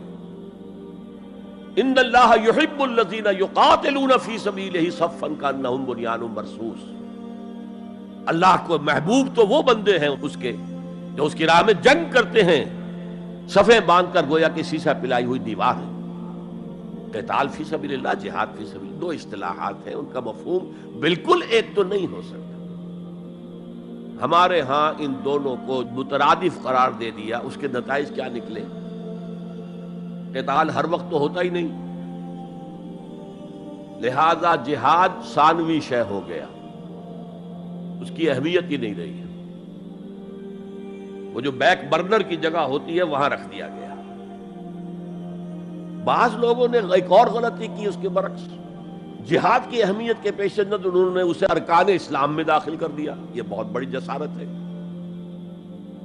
اس لیے کہ متفقون علیہ حدیث حضرت عبداللہ ابن عمر سے میں سنا چکا ہوں، 5 ارکان اسلام کے، اور حدیث جبرائیل میں اسلام کی ڈیفینیشن وہی 5 چیزیں، چھٹی چیز داخل کرنے کا کسی کو حق نہیں۔ ارکان اسلام میں جہاد فی سبیل اللہ شامل ہے، ارکان ایمان میں شامل ہے۔ There can be no ایمان without جہاد فی سبیل اللہ، and there can be no salvation، نجات کا کوئی امکان نہیں ہے اگر جہاد فی سبیل اللہ نہیں۔ ہم نے مترادف بنا کر ایک طرف تو سیکنڈری حیثیت دے دی اس کو، اور اس سے ستم بالائے ستم، مسلمان جنگ کرے وہ جہاد فی سبیل اللہ ہے۔ مسلمان بادشاہ ہے، زانی ہے، شرابی ہے، بدماش ہے، عیاش ہے، اور وہ صرف کسی اپنے پڑوسی غیر مسلم ملک پر حملہ کر رہا ہے تاکہ اس کی ریونیوز بڑھ جائیں، اس کی آمدنی بڑھ جائے، اس کی عیاشیوں کا میں اضافہ ہو جائے، وہ اور زیادہ بڑے محل بنائے، تو اس کی جنگ جہاد فی سبیل اللہ ہوگی۔ ہم نے بدنام کیا جہاد فی سبیل اللہ۔ اب غیر مسلم تو یہ سب کچھ دیکھتے ہیں، جہاد کسے کہتے ہیں، اسی کے اعتبار سے پھر مفہوم ان کے سامنے آتا۔ یہ مغالطہ ہم نے ڈالا، اس کے نتائج آج ہم بھگت رہے ہیں۔ اب سمجھیے مثبت طور پر جہاد فی سبیل اللہ ہے کیا، اس کے مراحل کیا ہیں۔ ایک 9 سٹوریڈ بلڈنگ کا آپ تصور کریں گے جس کی نویں منزل پر جا کر قتال آئے گا، اس سے پہلے نہیں. لیکن اس سے بھی پہلے لفظی معنی کیا ہے جہاد کے؟ جہاد کا لفظ بنا جوہد سے. جوہد کے معنی کوشش، جد و جہد اردو میں عام بولتے ہیں، اور آج کے عنوان میں بھی جد و جہد ہی کا لفظ استعمال ہوا ہے. لیکن جیسا کہ میں نے کہا تھا، مختلف ابواب میں آنے سے معنی بدلتے ہیں. جہاد یا مجاہدہ، جوہد یک طرفہ ہے، کوشش، کسی کام کے لیے آپ کوشش کر رہے ہیں. To exert yourself for something, for some objective. لیکن جہاد یا مجاہدہ بنے گا جبکہ دو افراد ایک دوسرے کے مقابلے میں آ کر کوشش کر رہے ہیں، رسا کشی ہو رہی ہے. لہذا کوشش اور کشاکش، اس میں جو فرق ہے، رسا کشی، ایک ٹیم ادھر ہے ایک ادھر ہے، وہ رسے کو ادھر کھینچ رہی ہے وہ ادھر کھینچ رہی ہے، تو یہ دو طرفہ عمل ہے جہاد یا مجاہدہ. اسی طریقے سے قتل اور مقاتلہ یا قتال، کوئی شخص جا رہا تھا آپ نے شوٹ کر دیا، یہ قتل ہے، یک طرفہ عمل ہے. دو فوجیں آمنے سامنے ہیں، یہ ان کو قتل کرنا چاہتے ہیں وہ ان کو قتل کرنا چاہتے ہیں، یہ قتال ہے، یہ جنگ ہے. یا مقاتلہ ہے، دونوں مصدر ہیں یہ، جوہد، کوشش. اچھا انگریزی میں آپ کیا کہیں گے؟ To strive for something, کسی چیز کے لیے کوشش کرنا. اور جہاد کیا ہوگا؟ To struggle against something, وہ اگینسٹ ہوگا، اسٹرگل، محنت. اس فرق کو ذہن میں رکھیے. جوہد کوشش، ٹو اسٹرائیو کوشش کرنا. جہاد کشاکش، کھینچ تان، جہاں جوہد کے مقابلے میں آ جائے، وہ اس کو ناکام کرنے کی کوشش کرے، یہ اس کو ناکام کرنے کی کوشش کرے. ایک ویکنسی ڈکلیئر ہوئی ہے، اب آپ پورا زور لگا رہے ہیں، جو سفارش ہو سکے، جو کچھ ہو سکے کسی طریقے سے مجھے ملے. ایک اور شخص بھی زور لگا رہا ہے، یہ آپ کا جہاد ہو رہا ہے. اور قتل یک طرفہ عمل ہے، قتال جنگ ہے، دو طرفہ. اب دیکھیے یہ جو جہاد ہے یہ اس کائنات کی سب سے بڑی حقیقت ہے. Every living organism on this planet is continuously in جہاد. آپ خود کہتے ہیں اسٹرگل فار ایگزسٹنس، مقابلہ نہیں ہوتا اس میں. کاروبار میں مقابلہ ہو رہا ہے، ملازمتوں میں مقابلہ ہو رہا ہے، مقابلوں کے امتحان ہو رہے ہیں. حیوانات، جرثومے، چھوٹے چھوٹے سے، اسٹرگل فار ایگزسٹنس. اسے جہاد زندگانی کہیں گے آپ، جہاد زندگی. Every living creature, every living organism is engaged in continuous جہاد، اسٹرگل فار ایگزسٹنس. اس کو جہاد زندگانی کا لفظ دیا اقبال نے. یقین محکم عمل پہم محبت فاتح عالم، جہاد زندگانی میں ہے یہ مردوں کی شمشیر. اچھا مسلمان بھی جب یہ کام کرتا ہے، جہد للبقاء، اسٹرگل فار ایگزسٹنس، اگر وہ شریعت کے احکام کے مطابق کر رہا ہے تو یہ عبادت ہے. اگر حرام ذریعے استعمال کر رہا ہے، غلط ذریعے استعمال کر رہا ہے، دھوکہ دے رہا ہے، جھوٹی قسمیں کھا رہا ہے، تو یہ حرام کے درجے میں چلا گیا. اور اگر آپ اپنی اس جہد بقا کو، جہاد وجود کو، جہاد زندگانی کو اسلام کے اصولوں کے مطابق کر رہے ہیں، یہ عبادت ہے. حضور نے فرمایا القاسم و حبیب اللہ، جو شخص محنت کر کے کماتا ہے وہ اللہ کا ساتھی، اللہ کا دوست ہے، حبیب اللہ.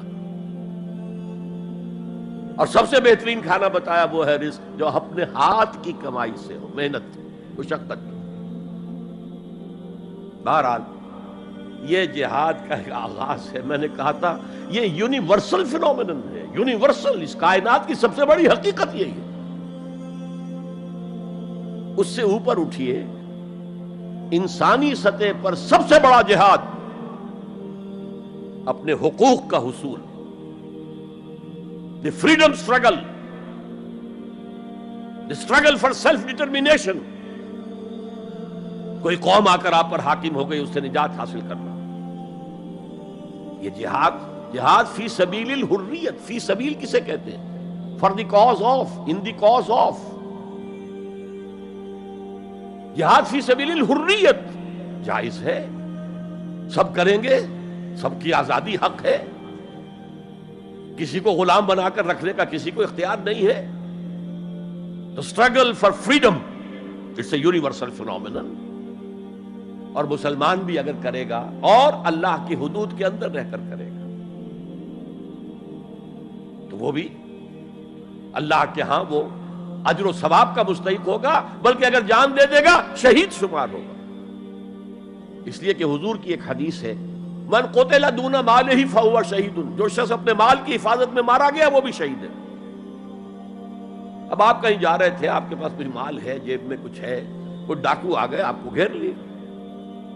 اب آپ کے پاس دو راستے، ایک تو آپ کہیں لو بھائی جو کچھ ہے یہ حاضر ہے، لے لو، میری جان بخشی کرو، اور ایک یہ کہ آپ ڈٹ جائیں. اس ڈٹ جانے میں اگر جان چلی گئی تو آپ شہید ہیں. من قتل دون مال ہی، تو مال سے تو 1000 گنا بڑی شے ہے حریت فی سبیل الحریہ. لیکن ہم نے کیا غلطی کی؟ فریڈم سٹرگل کو بھی جہاد فی سبیل اللہ کہہ دیا. بہت بڑی غلطی، جس کا سب سے بڑا مظہر میں آپ کو بتاتا ہوں. یہ mid 50s کی بات ہے.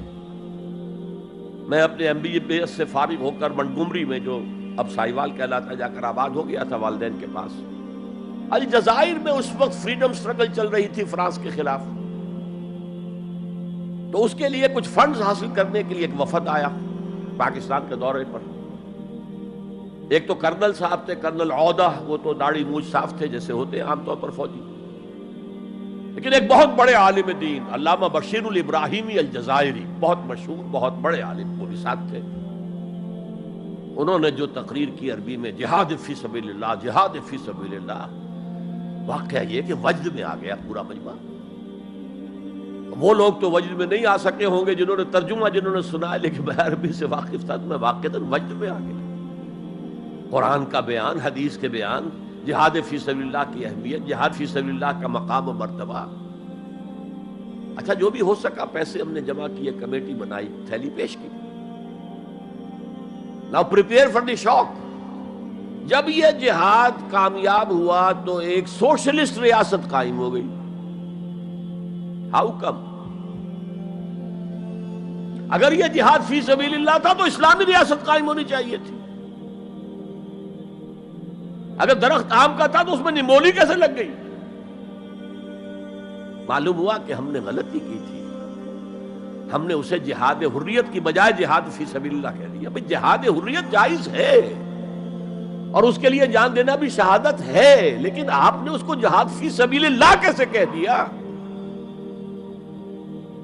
چنانچہ یہ نوٹ کر لیجئے کہ میں نے جب افغانستان میں روسی فوجیں داخل ہو گئیں تو جو وہاں پر ایک سٹرگل شروع ہوئی ہے، ریزسٹنس شروع ہوئی ہے، میں نے اسے کبھی جہاد فی سبیل اللہ نہیں مانا.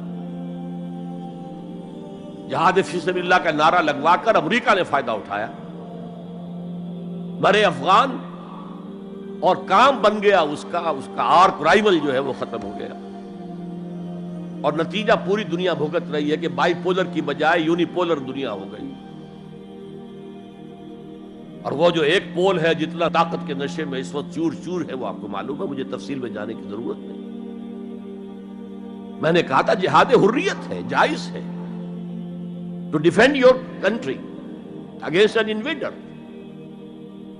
لیکن اسے جہاد فی سبیل اللہ نہ کہیں. اچھا اس سے آگے آئیے، اب ہیومن لیول پر اس سے اوپر کا ایک کی سطح ہے نظریے اور نظام کے لیے جہاد. ایک نظریہ تھا مارکسزم، اس کی بنا پر نظام جو بنا وہ communism. Who really believed in Marxism and communism, he struggled to establish a communist state. یہ جہاد ہے فی سبیل الاشتراکیہ، اشتراکیت کی راہ میں جہاد کر رہے ہیں. جانیں دے رہے ہیں، مر رہے ہیں، زار کی فوجیں جو ہیں وہ شوٹ کر رہی ہیں کھڑے ہو کر کے قطاروں کے اندر، جانیں دے رہے ہیں۔ اس کے بغیر تو ظاہر بات ہے شہنشاہیت، زار کی شہنشاہیت کہیں جگہ چھوڑ سکتی تھی، کہیں اپنی جڑ چھوڑ سکتی تھی؟ تو یہ جو جہاد ہے یہ ہے ایک نظریے کی بنیاد پر، اس نظریے پر ایک نظام قائم ہوتا ہے، جس نظریے میں وہ بلیو کرتے ہیں کہ یہی حق ہے، یہی انسان کے لیے بہتر ہے، اسی میں عدل ہے، اسی میں انصاف ہے، اس کو قائم کرنے کی جد و جہد کرنا ان پر فرض ہے۔ نہیں کرتے تو آپ کہیں گے ایسے جھوٹ موٹ کو بنا پھرتا ہے کمیونسٹ، اس کی تو ساری دوستیاں، اس کے سارے تعلقات جو ہیں وہ تو کیپٹلسٹ کے ساتھ ہیں، تو ان کے تنخواہیں لیتا۔ آپ کہتے ہیں کہ نہیں کہتے؟ یہ ہے جہاد، اگر وہ نظریہ ایمان ہے اور نظام اسلام ہے، اس کے لیے جو جہاد ہوگا وہ جہاد فی سبیل اللہ ہے۔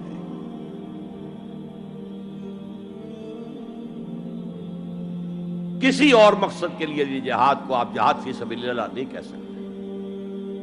آپ ڈیموکریسی کے قیام کے لیے کسی بادشاہت کو ختم کر کے ڈیموکریسی کا نظام قائم کرنا چاہتے ہیں، جہاد ہے، جہاد فی سبیل الدیمقراطیہ، جہاد for the cause of democracy, جہاد فار دی کاز آف اشتراکیت۔ اسی معنی میں قرآن مشرکین مکہ کو بھی مجاہد قرار دیتا تھا، وہ تھے مجاہدین فی سبیل الشرک، جانے نہیں دے رہے تھے، کیا قربانیاں نہیں دے رہے تھے؟ وہ اپنے عقیدے کے لیے، اپنے نظریے کے لیے، اپنے نظام کے لیے جانے دے رہے تھے۔ تو یہ ہے جہاد نظریے اور نظام کے لیے۔ پھر میں تیسری مرتبہ دوہرا رہا ہوں، اگر وہ نظریہ ایمان ہے اور نظام اسلام کا ہے، قائم کرنا پیش نظر ہے، تو وہ ہے جہاد فی سبیل اللہ۔ اب اس کے 3 لیولز ہیں، اور ہر لیول پر 3 سب لیولز ہیں۔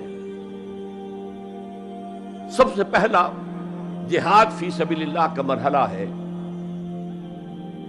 کہ ایمان دل میں آ گیا تو ایک کشاکش اندر شروع ہو جائے گی۔ میں اگر فرائیڈ کی اصطلاح استعمال کروں تو ایگو اور ایڈ یا لبیڈو میں تصادم ہوگا۔ آپ کے نفس کی خواہش کچھ اور ہے، ایمان کہتا ہے غلط، کشاکش ہوگی کہ نہیں؟ یہ اندرونی جہاد ہے اپنے نفس کے خلاف۔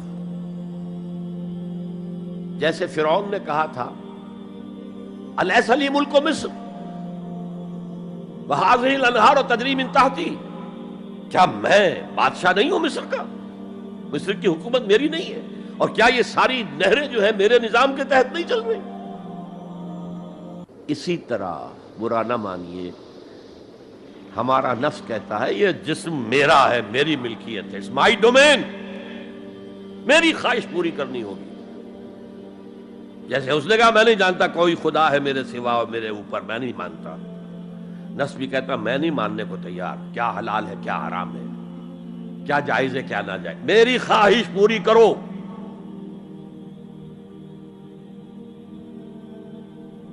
اس کے خلاف جہاد، یہ پہلی منزل کا جہاد ہے۔ اور آپ کو معلوم ہے 3 منزلہ عمارت ہے، تو بلند ترین تو ہے تیسری منزل، اہم ترین ہے پہلی منزل۔ پہلی منزل بنے گی تو دوسری بنے گی، دوسری ہوگی تو تیسری بنے گی نا۔ پہلی منزل یہ ہے اور اہم ترین یہ ہے۔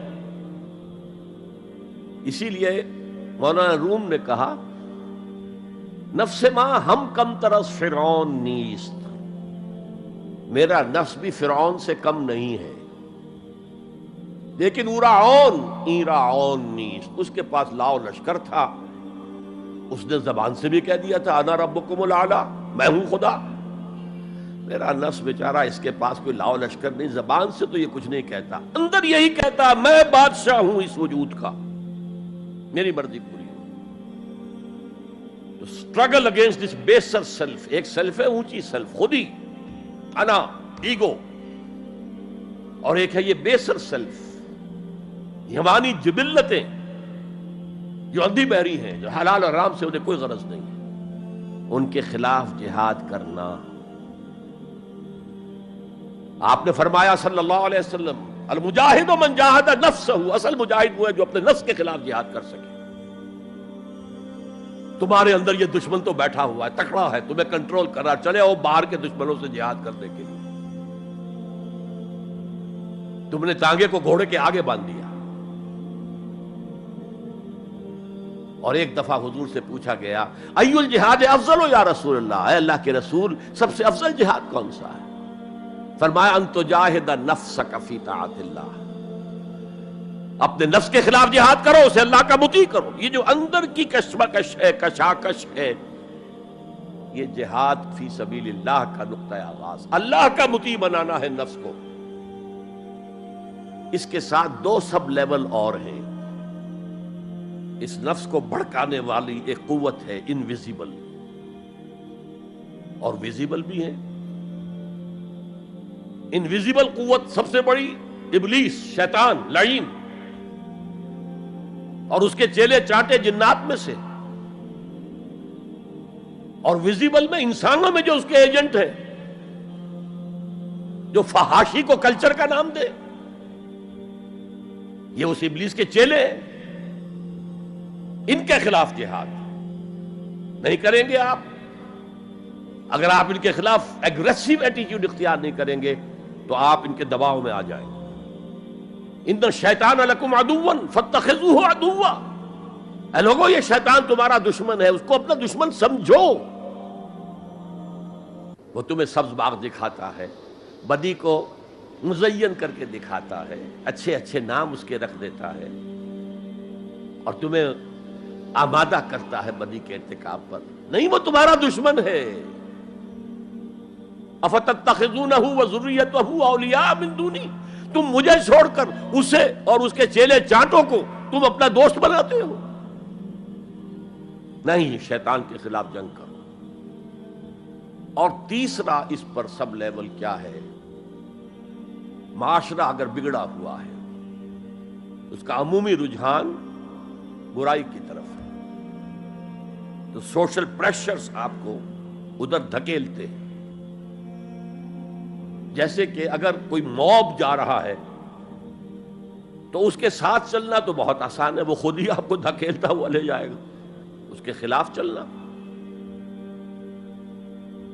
بہت مشکل کام ہو سکتا ہے۔ آپ بڑی زور لگا کے 4 قدم آگے بڑھیں، پھر کوئی ریلا آئے 10 قدم پیچھے لے جائے۔ تب دو ہی راستے ہیں، زمانہ بات و سازت تو بعد زمانہ بے ساز۔ یا تو پیسو معاملہ ہے، زمانہ تمہارے ساتھ سازگاری نہیں کرتا، چھوڑو تم زمانے کے ساتھ سازگاری اختیار کر لو، چلو تم ادھر کو ہوا ہو جدھر کی۔ ایک یہ ہے کہ نہیں، زمانہ بات و سازت تو بعد زمانہ ستیس۔ زمانہ اگر تمہارے ساتھ سازگاری نہیں کر رہا تو زمانے سے جنگ کرو، لڑو، ریزسٹ کرو۔ تو 3 جہاد ہو گئے فرسٹ لیول کے، 3 سب لیولز۔ نفس امارہ، اڈ، لیبیڈو، نفس حیوانی کے خلاف جہاد،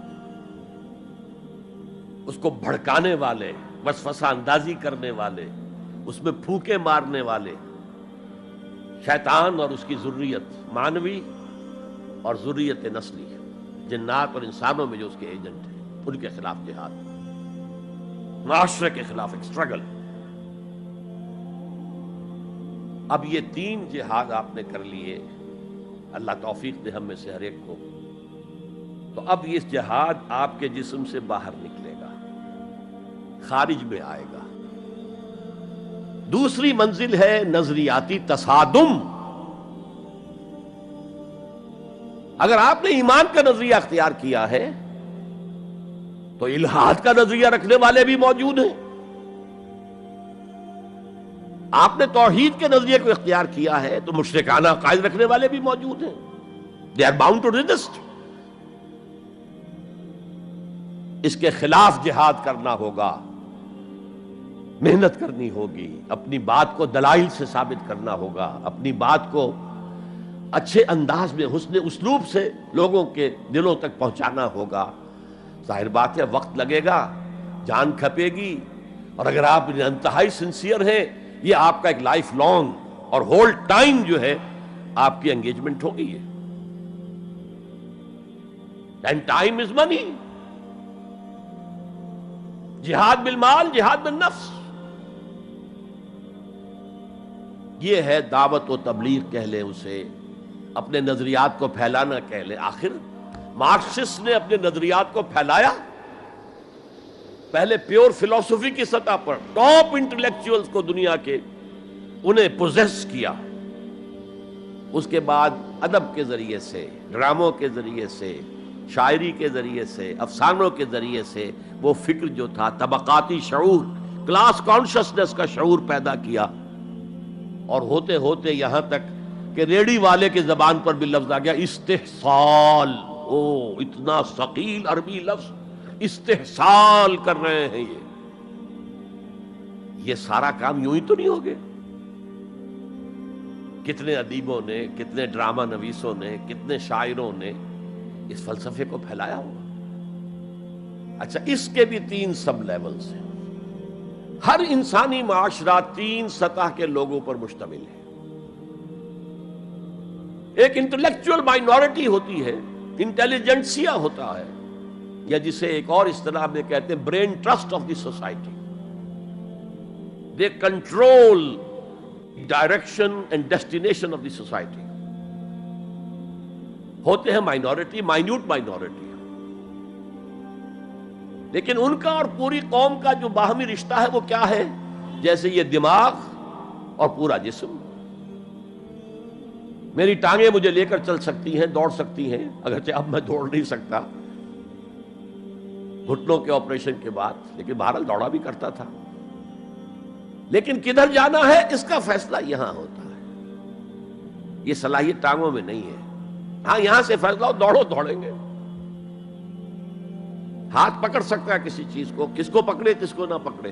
ہو سکتا ہے کہ آپ نے ہاتھ بڑھا بھی دیا ہو، کسی کو لکڑی سوکھی سمجھ کر آپ جو ہے جنگل کے اندر سے ایندھن جمع کر رہے ہیں، اچانک آنکھ نے دیکھا وہ تو حرکت کر رہی ہے، فوراً اطلاع گئی، ارے یہ تو سانپ معلوم ہوتا ہے، یہاں سے حکم آیا ہاتھ کھینچ لو، فوراً کھینچ لیا. تو کنٹرول تو یہ کر رہا ہے نا.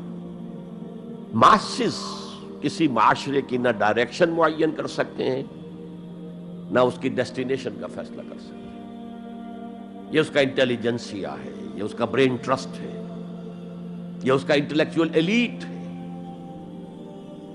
لہذا اس نظریاتی تصادم میں بھی پرائرٹی نمبر 1 وہ طبقہ ہے. اگر وہ آپ کے نظریات کے قائل نہیں ہوں گے، حامل نہیں ہوں گے، there can be no collective change in this society. افراد کچھ مل جائیں گے آپ کو، افراد کے اندر ہوتے ہیں جو قبول کر لیتے ہیں بس، لیکن معاشرہ ان کے کنٹرول میں.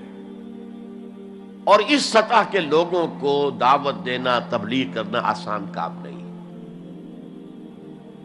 آپ کو دلیل سے بات کرنی ہوگی، آپ کو ان کے نظریات کا تجزیہ کرنا ہوگا، اس میں کتنا حصہ غلط ہے، کتنا صحیح ہے. ان کے دماغوں میں مارکسزم گھسا ہوا ہے، ان کے دماغوں میں فرائیڈزم گھسا ہوا ہے، ان کے دماغوں میں ڈارونزم گھسا ہوا ہے، ان کے دماغوں میں لاجیکل پازیٹیوزم گھسا ہوا ہے. ہاں، کچھ لوگ رہے ہیں آئیڈیلسٹ بھی. ایک ہندوستان میں مسلمان پیدا ہوا آئیڈیلسٹ فلسفی علامہ اقبال، اور دوسرے ہندو رادھا کرشنن، بہت بڑے آئیڈیلسٹ، اس میں کوئی شک نہیں. اور ان کو اللہ نے لمبی عمر بھی دی، تو انہوں نے جو تصانیف فلسفے پر لکھی ہیں علامہ اقبال نہیں لکھ پائے. تو یہ جو طبقہ ہے یہ عام واعظ و نصیحت سے اثر قبول نہیں کرتا. Because there is a barrier in their minds, in their brains. You have to pierce through that barrier, and only then you can approach their hearts. ان کے دلوں تک رسائی نہیں ہو سکتی براہ راست جب تک کہ یہ خول جو ہے، یہ نظریاتی خول، اس کو پیئرس نہ کیا جائے. اور اس کو پیئرس کرنا آسان نہیں ہے. کچھ ذہین نوجوان، فطین نوجوان، اعلیٰ صلاحیتوں والے نوجوان اپنی پوری زندگی اسی کام کے لیے وقف کریں کہ ایک طرف ان جدید علوم و نظریات کو گہرائی میں اتر کر پڑھنا ہے اور سمجھنا ہے. جب تک آپ ان نظریات کو جانیں گے نہیں، نفی کیسے کریں گے؟ آپ کیسے آج تجزیہ کریں گے کہ اس میں یہ حصہ صحیح ہے یہ حصہ غلط ہے؟ اور دوسری طرف قرآن کی گہرائی میں غوطہ زنی کرنی ہے تاکہ ہدایت جو اللہ کی آئی ہوئی ہے اس کو آپ اچھی طرح سمجھیں، اور پھر اس نور کی روشنی میں پھر آپ لوگوں کو ان چیزوں کے خلاف متنبع کریں کہ اس میں یہ غلطی ہے، اس میں یہ غلطی ہے، اکنامکس کی یہ تھیوری غلط ہے، باطل ثابت ہو چکی ہے، ڈارونزم جو ہے وہ بایولوجی کے میدان میں شکست دیا جا چکا ہے۔ لیکن یہ کہ یہ تو کام کرنا جو ہے it's a lifelong affair. اب ظاہر بات ہے آپ کے علم میں شاید ہو کہ جب مارکس کتاب لکھ رہا تھا داس کیپیٹال تو اسے فاقے آ رہے تھے، اسے کچھ سپورٹ کرتا تھا اینجلز، لیکن یہ کہ کچھ عرصہ ایسے بھی ہوا ہے کہ وہ بھی سپورٹ نہیں کر سکتا، لیکن پھر اس کی کتاب نے دنیا کو پوزیس کیا ہے، اس کے فلسفے نے لوگوں کو اپنی گرفت میں لیا ہے، تبھی تو پھر انقلاب برپا ہوا۔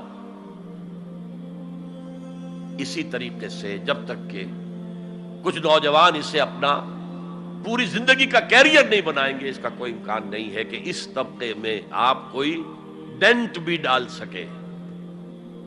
اور اگر یہ نہیں ہوگا تو society as a whole, the state as a whole will never accept any change. اس سے نیچے آئیے، عوام الناس، ان کے دماغ کلین سلیٹ کی طرح ہے، اس میں نہ کوئی خناس ڈارونزم کا بھرا ہوا ہے، نہ فرائیڈزم کا ہے، نہ مارکسزم کا ہے، کچھ بھی نہیں، کلین سلیٹ ہے۔ اس کو واعظ و نصیحت کے ذریعے سے ایسی بات جو از دل خیزت بر دل ریزت، دل سے اٹھے دل پہ اتر جائے، سادہ ترین زبان میں بھی بات کرو وہ قبول کریں گے، بس صرف اس کی ایک شرط ہے، آپ کا عمل بھی گواہی دے رہا ہو کہ آپ واقعی جو کہہ رہے ہیں اس پر خود بھی عمل پیرا ہے۔ یہ اگر پہلی منزل آپ سر کر آئے ہیں تب تو ٹھیک ہے، اگر پہلی منزل آپ نے سر نہیں کی اور آپ شروع ہو گئے مبلغ کی حیثیت سے، تو ایسا مبلغ جو ہے وہ اسلام کو بدنام کرے گا۔ وَمَنْ أَحْسَنُ قَوْلًا مِّمَّنْ دَعَا إِلَى اللَّهِ وَعَمِلَ صَالِحًا وَقَالَ إِنَّهُ مِنَ الْمُسْلِمِينَ۔ اس شخص سے بہتر بات اور کس کی ہوگی جو اللہ کی طرف بلائے اور عمل نیک کرے اور کہے کہ میں بھی مسلمانوں میں سے ہوں، میں بھی کوئی بڑا اونچا آدمی نہیں ہوں، کوئی بہت اعلیٰ تم سے برتر نہیں ہوں، کہ خاص لیول پر جب انسان دینی اعتبار سے پہنچ جاتا ہے تو اب سب سے بڑا فتنہ جو لاحق اسے ہو سکتا ہے وہ تکبر کا ہے، دوسروں کو بنظر استحقار دیکھنا۔ اگر یہ نہیں ہے، سنسیریٹی کے ساتھ اپنے مخاطب کی خیر خواہی اس کے ساتھ آپ بات کر رہے ہیں، تو یہ ہے موعظہ حسنہ۔ یہ میں جو کچھ بیان کر رہا ہوں یہ سورہ نحل کی آیت، ادعو الی سبیل ربک بالحکمہ، یہ ٹاپ لیول کے اوپر حکمت سے، دانشمندی سے، اور حکمت کسے کہتے ہیں؟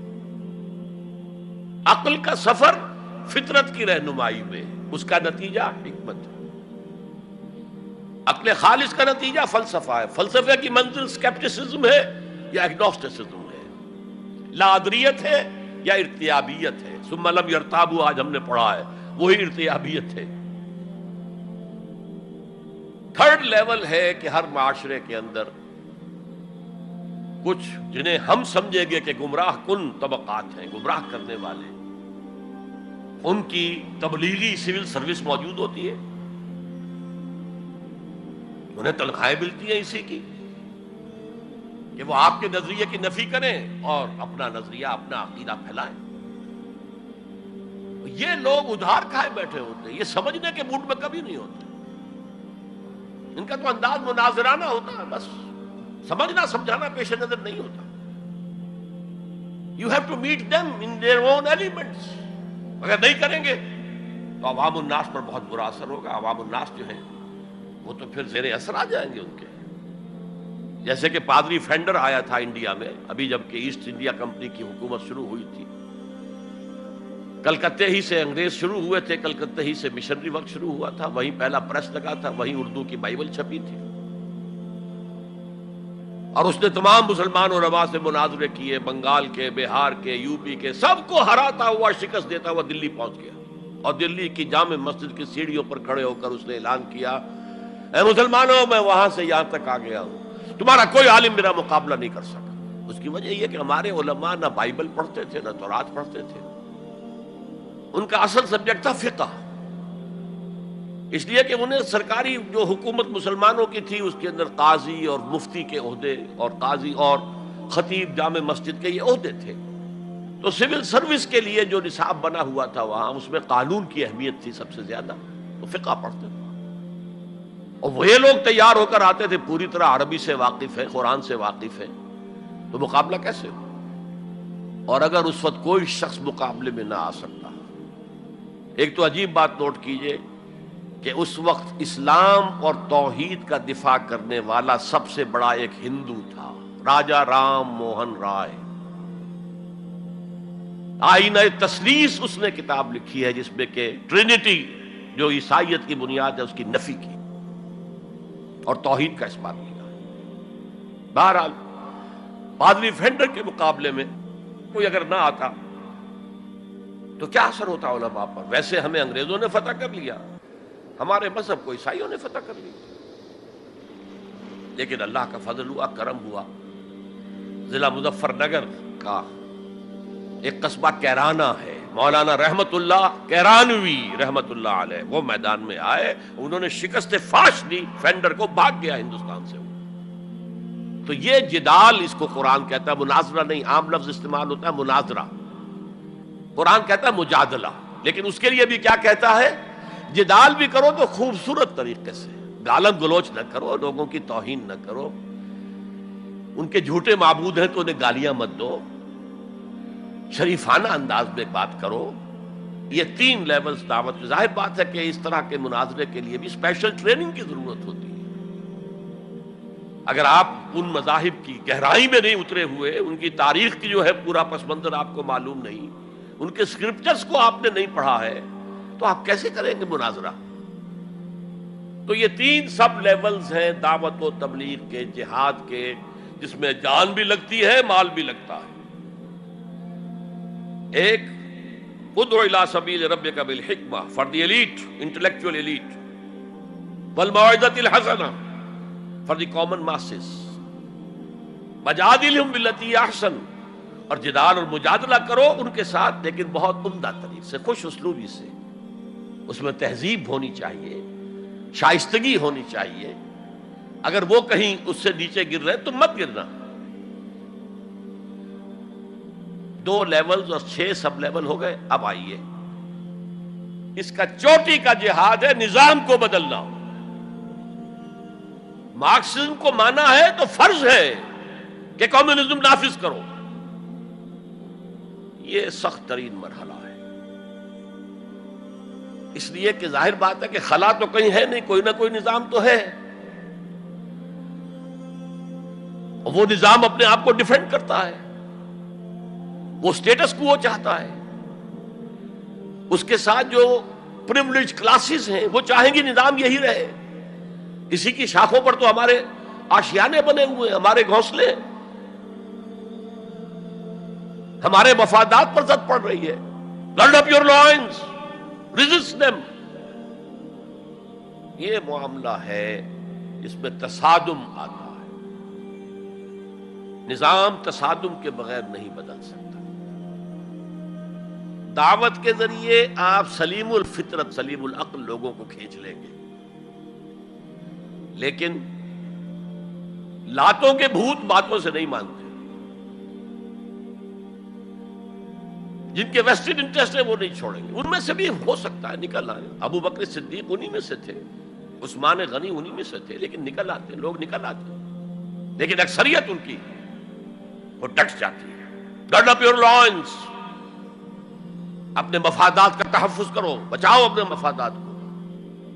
تو تصادم بیکمز انیویٹیبل، انیویٹیبل، انیویٹیبل۔ اس تصادم کی بھی 3 سٹیجز ہیں، وہی میں نے کہا تھا نا، 3 سب سٹیجز ہر سٹیج پر۔ پہلی یہ ہے جسے پیسو ریزسٹنس کہا جائے گا۔ ظاہر بات ہے کہ کانفلکٹ تو انقلابی لوگوں نے پیدا کیا ہے نا، معاشرہ تو بس رہا تھا، غلام اپنے قسمت پر شاکر و صابر تھے، غربا کہتے تھے ہماری تقدیر ہی یہ ہے، ٹھیک ہے، اسی لیے تو مارکس نے کہا کہ یہ اوپیم آف دی ماسز ہے مذہب۔ اس نے کانفلکٹ کس نے پیدا کیا؟ جس نے کہا یہ غلط ہے، یہ نظام صحیح نہیں ہے، یہ ریپریسو ہے، یہ ایکسپلائٹیٹو ہے، یہ ڈسکریمنیٹو ہے، اس میں تقسیم دولت کا نظام غلط ہے۔ ایک طرف ارتکاز دولت ہے، دوسری طرف احتیاج ہے، بھوک ہے، مفلسی ہے، قلاشی ہے۔ جو یہ کہتے ہیں تو گویا کہ ایک تالاب پرسکون تھا، اس نے پتھر تو آپ نے مارا نا، اب جو لہریں اٹھیں گی تو be prepared to face the music. چنانچہ اور مارو ان کو قتل کرو، ان کو جیلوں میں ٹھونس دو، ان کو یہ کرو، ان کو وہ کرو۔ اس سارے معاملے میں پہلی سٹیج ہوگی اس نظریاتی اور نظام کے تصادم میں ٹیک آل پرسیکیوشن وداؤٹ اینی ریٹیلیشن۔ اگر آپ وائلنٹ ہو گئے فرام دی ویری بگننگ تو جو پاور اس وقت ہے موجود، جو نظام ہے اس کو ریپرزینٹ کرنے والی جو حکومت موجود ہے، وہ آپ کو کرش کر کے رکھ دیں گے۔ You have to buy time. اور اس کے لیے کیا ہے؟ وہ تمہیں مارے تم جواب نہ دو، وہ گالی دے تم انہیں دعائیں دو، وہ پتھر مارے تم پھول پیش کرو۔ ادفع باللتی ہی احسن، بہترین انداز میں دفاع کرو۔ اسے کہتے ہیں پیسو ریزسٹنس۔ حضور کی سیرت میں پورے 12 برس یہ حکم تھا، this was the order of the day, no retaliation whatsoever, no raising of hands even in self defence. اور یہ میں آپ کو بتا چکا ہوں، مہاتما گاندھی نے کہا، سرحدی گاندھی عبد الغفار خان سے، کہ میں نے یہ عدم تشدد جو ہے، تشدد کا جواب تشدد سے نہ دینا، یہ میں نے سیکھا ہے حضرت مسیح سے اور حضرت محمد سے صلی اللہ علیہ وسلم۔ حضرت مسیح کی زندگی پہلی سٹیج ہی پر تک رہی، آگے کی وہ مہم چلی ہی نہیں، اس لیے کہ آپ کو ریسپانس ملا ہی نہیں۔ کہتے ہیں کل 72 آدمی ایمان لائے تھے ان پر، اور ان میں سے بھی 12 تھے جو ان کے مخلص ساتھی تھے، حواریین تھے، ہر وقت ساتھ رہتے تھے، اور ان میں سے بھی ایک وہ تھا جس نے غداری کر کے گرفتار کرایا ہے، ان کی اپنی روایت کے مطابق۔ اس کو چھوڑیے، تفصیل میں نہیں جانے کی ضرورت نہیں۔ تو بہرحال اس سے اگلی سٹیج کیسے آتی؟ دعوت وہ دیتے رہے، دعوت دیتے رہے، وعظ کہتے رہے، یہ سب کچھ کرتے رہے، سیکنڈ سٹیج تک رہے، تھرڈ سٹیج تک تو جب تک کہ قوت حاصل نہ ہو you can't proceed.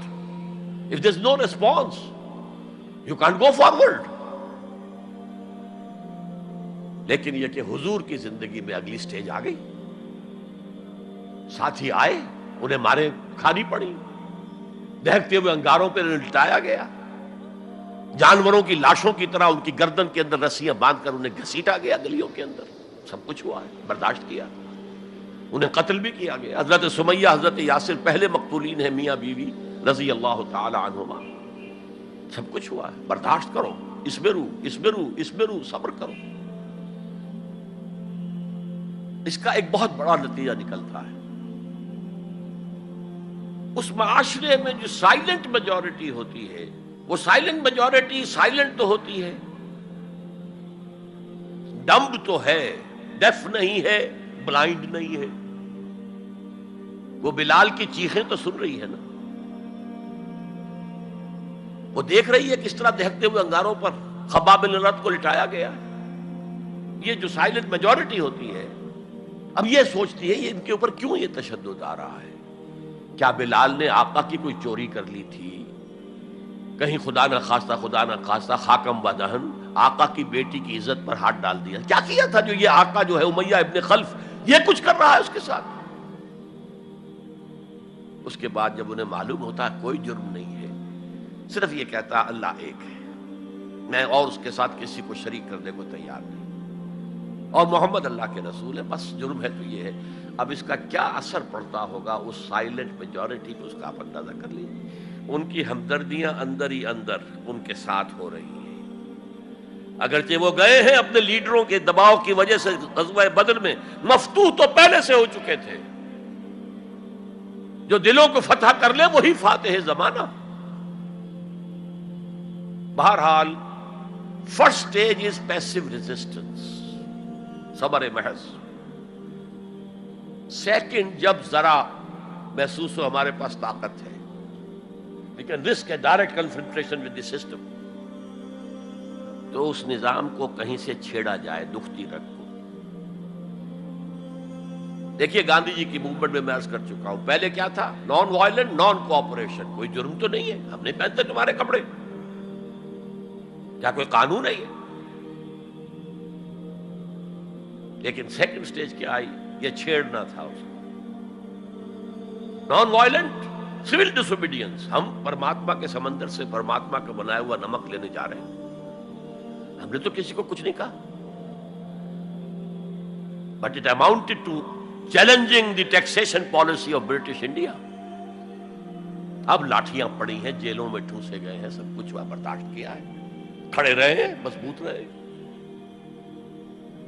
تو یہ سٹیج آتی ہے جب یہ سمجھا جائے کہ ہاں اب طاقت ہے ہمارے پاس، we can risk a direct confrontation with the system. اس میں حضور نے کیا کیا تھا؟ مدینے میں جا کر آپ نے 6 مہینے لگائے تھے، 3 کام جن سے کہ اپنی پوزیشن کنسالیڈیٹ کی. مدینے میں کنسٹرکشن آف دی ماسک، وہ مرکز بن گیا، وہی حکومت، وہی دار الشورا، وہی تزکیے کی جگہ، وہی نماز کی جگہ، سب کچھ وہی تھا.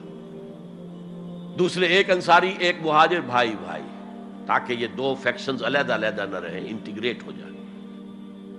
اور ایک جو 3 قبیلے یہود کے موجود تھے، ان کو جکڑ لیا ایک میثاق میں، معاہدے میں، میثاق Medina, joint defence of Medina, pact for the joint defence of Medina. اگر مدینے میں باہر سے حملہ ہوا تو ہم سب مل کر ایک امت کی حیثیت سے دفاع کریں. اس کے بعد آپ نے چھوٹے چھوٹے چھاپا مار دستے بھیجنے شروع کر دیے. ان کی جو لائف لائن تھی، میں نے بتایا تھا کہ ان کے کیریوانز کو کوئی ٹوکتا نہیں تھا، روکتا نہیں تھا، لوٹتا نہیں تھا. اب تھریٹن کیا محمد نے صلی اللہ علیہ وسلم. یہ گویا کہ اکنامک بلاکیڈ آف مکہ تھا. اور جب بھی یہاں کہیں گئے آپ، وہاں کے لوکل قبیلے سے آپ نے صلح کر لی، معاہدہ کر لیا. یا تو وہ پہلے قریش کے حلیف تھے، اب حضور کے حلیف ہو گئے، یا انہوں نے کہا کہ صاحب ہم نہ آپ کے ساتھ نہ ان کے ساتھ، نیوٹرل رہیں گے، نہ آپ کے خلاف ان کی مدد کریں گے، نہ ان کے خلاف آپ کی مدد کریں گے. ان دونوں کا نتیجہ یہ ہوا کہ zone of political influence of Quraysh started diminishing. یہ 2 ریزنز تھیں کہ پھر پوری طاقت کے ساتھ قریش نے ریٹیلیٹ کیا ہے. اور پھر لاسٹ معاملہ شروع ہوا ہے، تیسری منزل. اس تیسری منزل کی تیسرا سب لیول، اس کا نام ہے قتال فی سبیل اللہ. اب جنگ شروع، اے 6 years long وار. یہ جو بدر ہے، احد ہے، احزاب ہے، بنی المصطلق ہے، بے شمار غزوات، چھوٹے چھوٹے، بڑے بڑوں کے نام ہمیں یاد ہیں صرف. It was a continuous war with battles. Badr battle ہے، جنگ نہیں ہے، جنگ تو مسلسل ہے. بہرحال اس کا نتیجہ یہ قتال فی سبیل اللہ کی منزل آئی ہے. چونکہ یہ ساری 8 منزلیں طے کر کے یہاں پہنچے تھے، لہذا کامیابی ہوئی. اگر ایسے ہی اچھل کر نویں منزل پر پہنچ جاتے تو نیچے گر کر ختم ہوتے. یہ ہے قتال فی سبیل اللہ، اللہ کی راہ میں قتال. بہرحال آج کے انقلاب اسلامی کے لیے پہلے 5 سٹیپ جو کہ تو رہیں گے. دعوت دی جائے گی، لوگوں کی اصلاح کی جائے گی، انہیں منظم کیا جائے گا، پھر پیسو ریزسٹنس کے دور سے گزرنا ہوگا، پھر ایکٹیو ریزسٹنس. لیکن آخری جو ہے 2 طرفہ جنگ کی بجائے ایک طرفہ جنگ. آپ یہ نہ سمجھیے گا میں ہندوستان میں تقریر کر رہا ہوں تو میں گاندھی جی کی تعریف کر رہا ہوں. یہ میری تقریریں کیسٹ پہلے سے موجود ہے، میں نے ہمیشہ نام لیا ہے کہ آج کے دور میں اس انقلابی عمل کی آخری سٹیج کیا ہوگی. اس کے ضمن میں مہاتما گاندھی کا پروسیس درست ہے. نان وائلنٹ، نان کوآپریشن، ترک موالات، نان وائلنٹ، سول ڈس اوبیڈینس. لیکن یہ سٹیجز کب آئیں؟ جب گاندھی لیڈر بن چکے تھے. ان کا یہ کہہ دینا کافی تھا کہ بدیشی کپڑا ہم نہیں پہنیں گے اور ہم اپنا چرخہ چلائیں گے. پورے ہندوستان میں چرخے چلنے شروع ہو گئے. لیڈر تو پہلے کوئی ہونا. تو یہ اجتہاد جو ہے اس کو آج ہمیں قبول کرنا ہوگا. ہمارے لوگ کچھ دوسرے راستوں پر چلے ہیں جس کی وجہ سے دنیا کو موقع ملا ہے کہ وہ جہاد کے لفظ کو خوب اچھالیں اور بدنام کریں.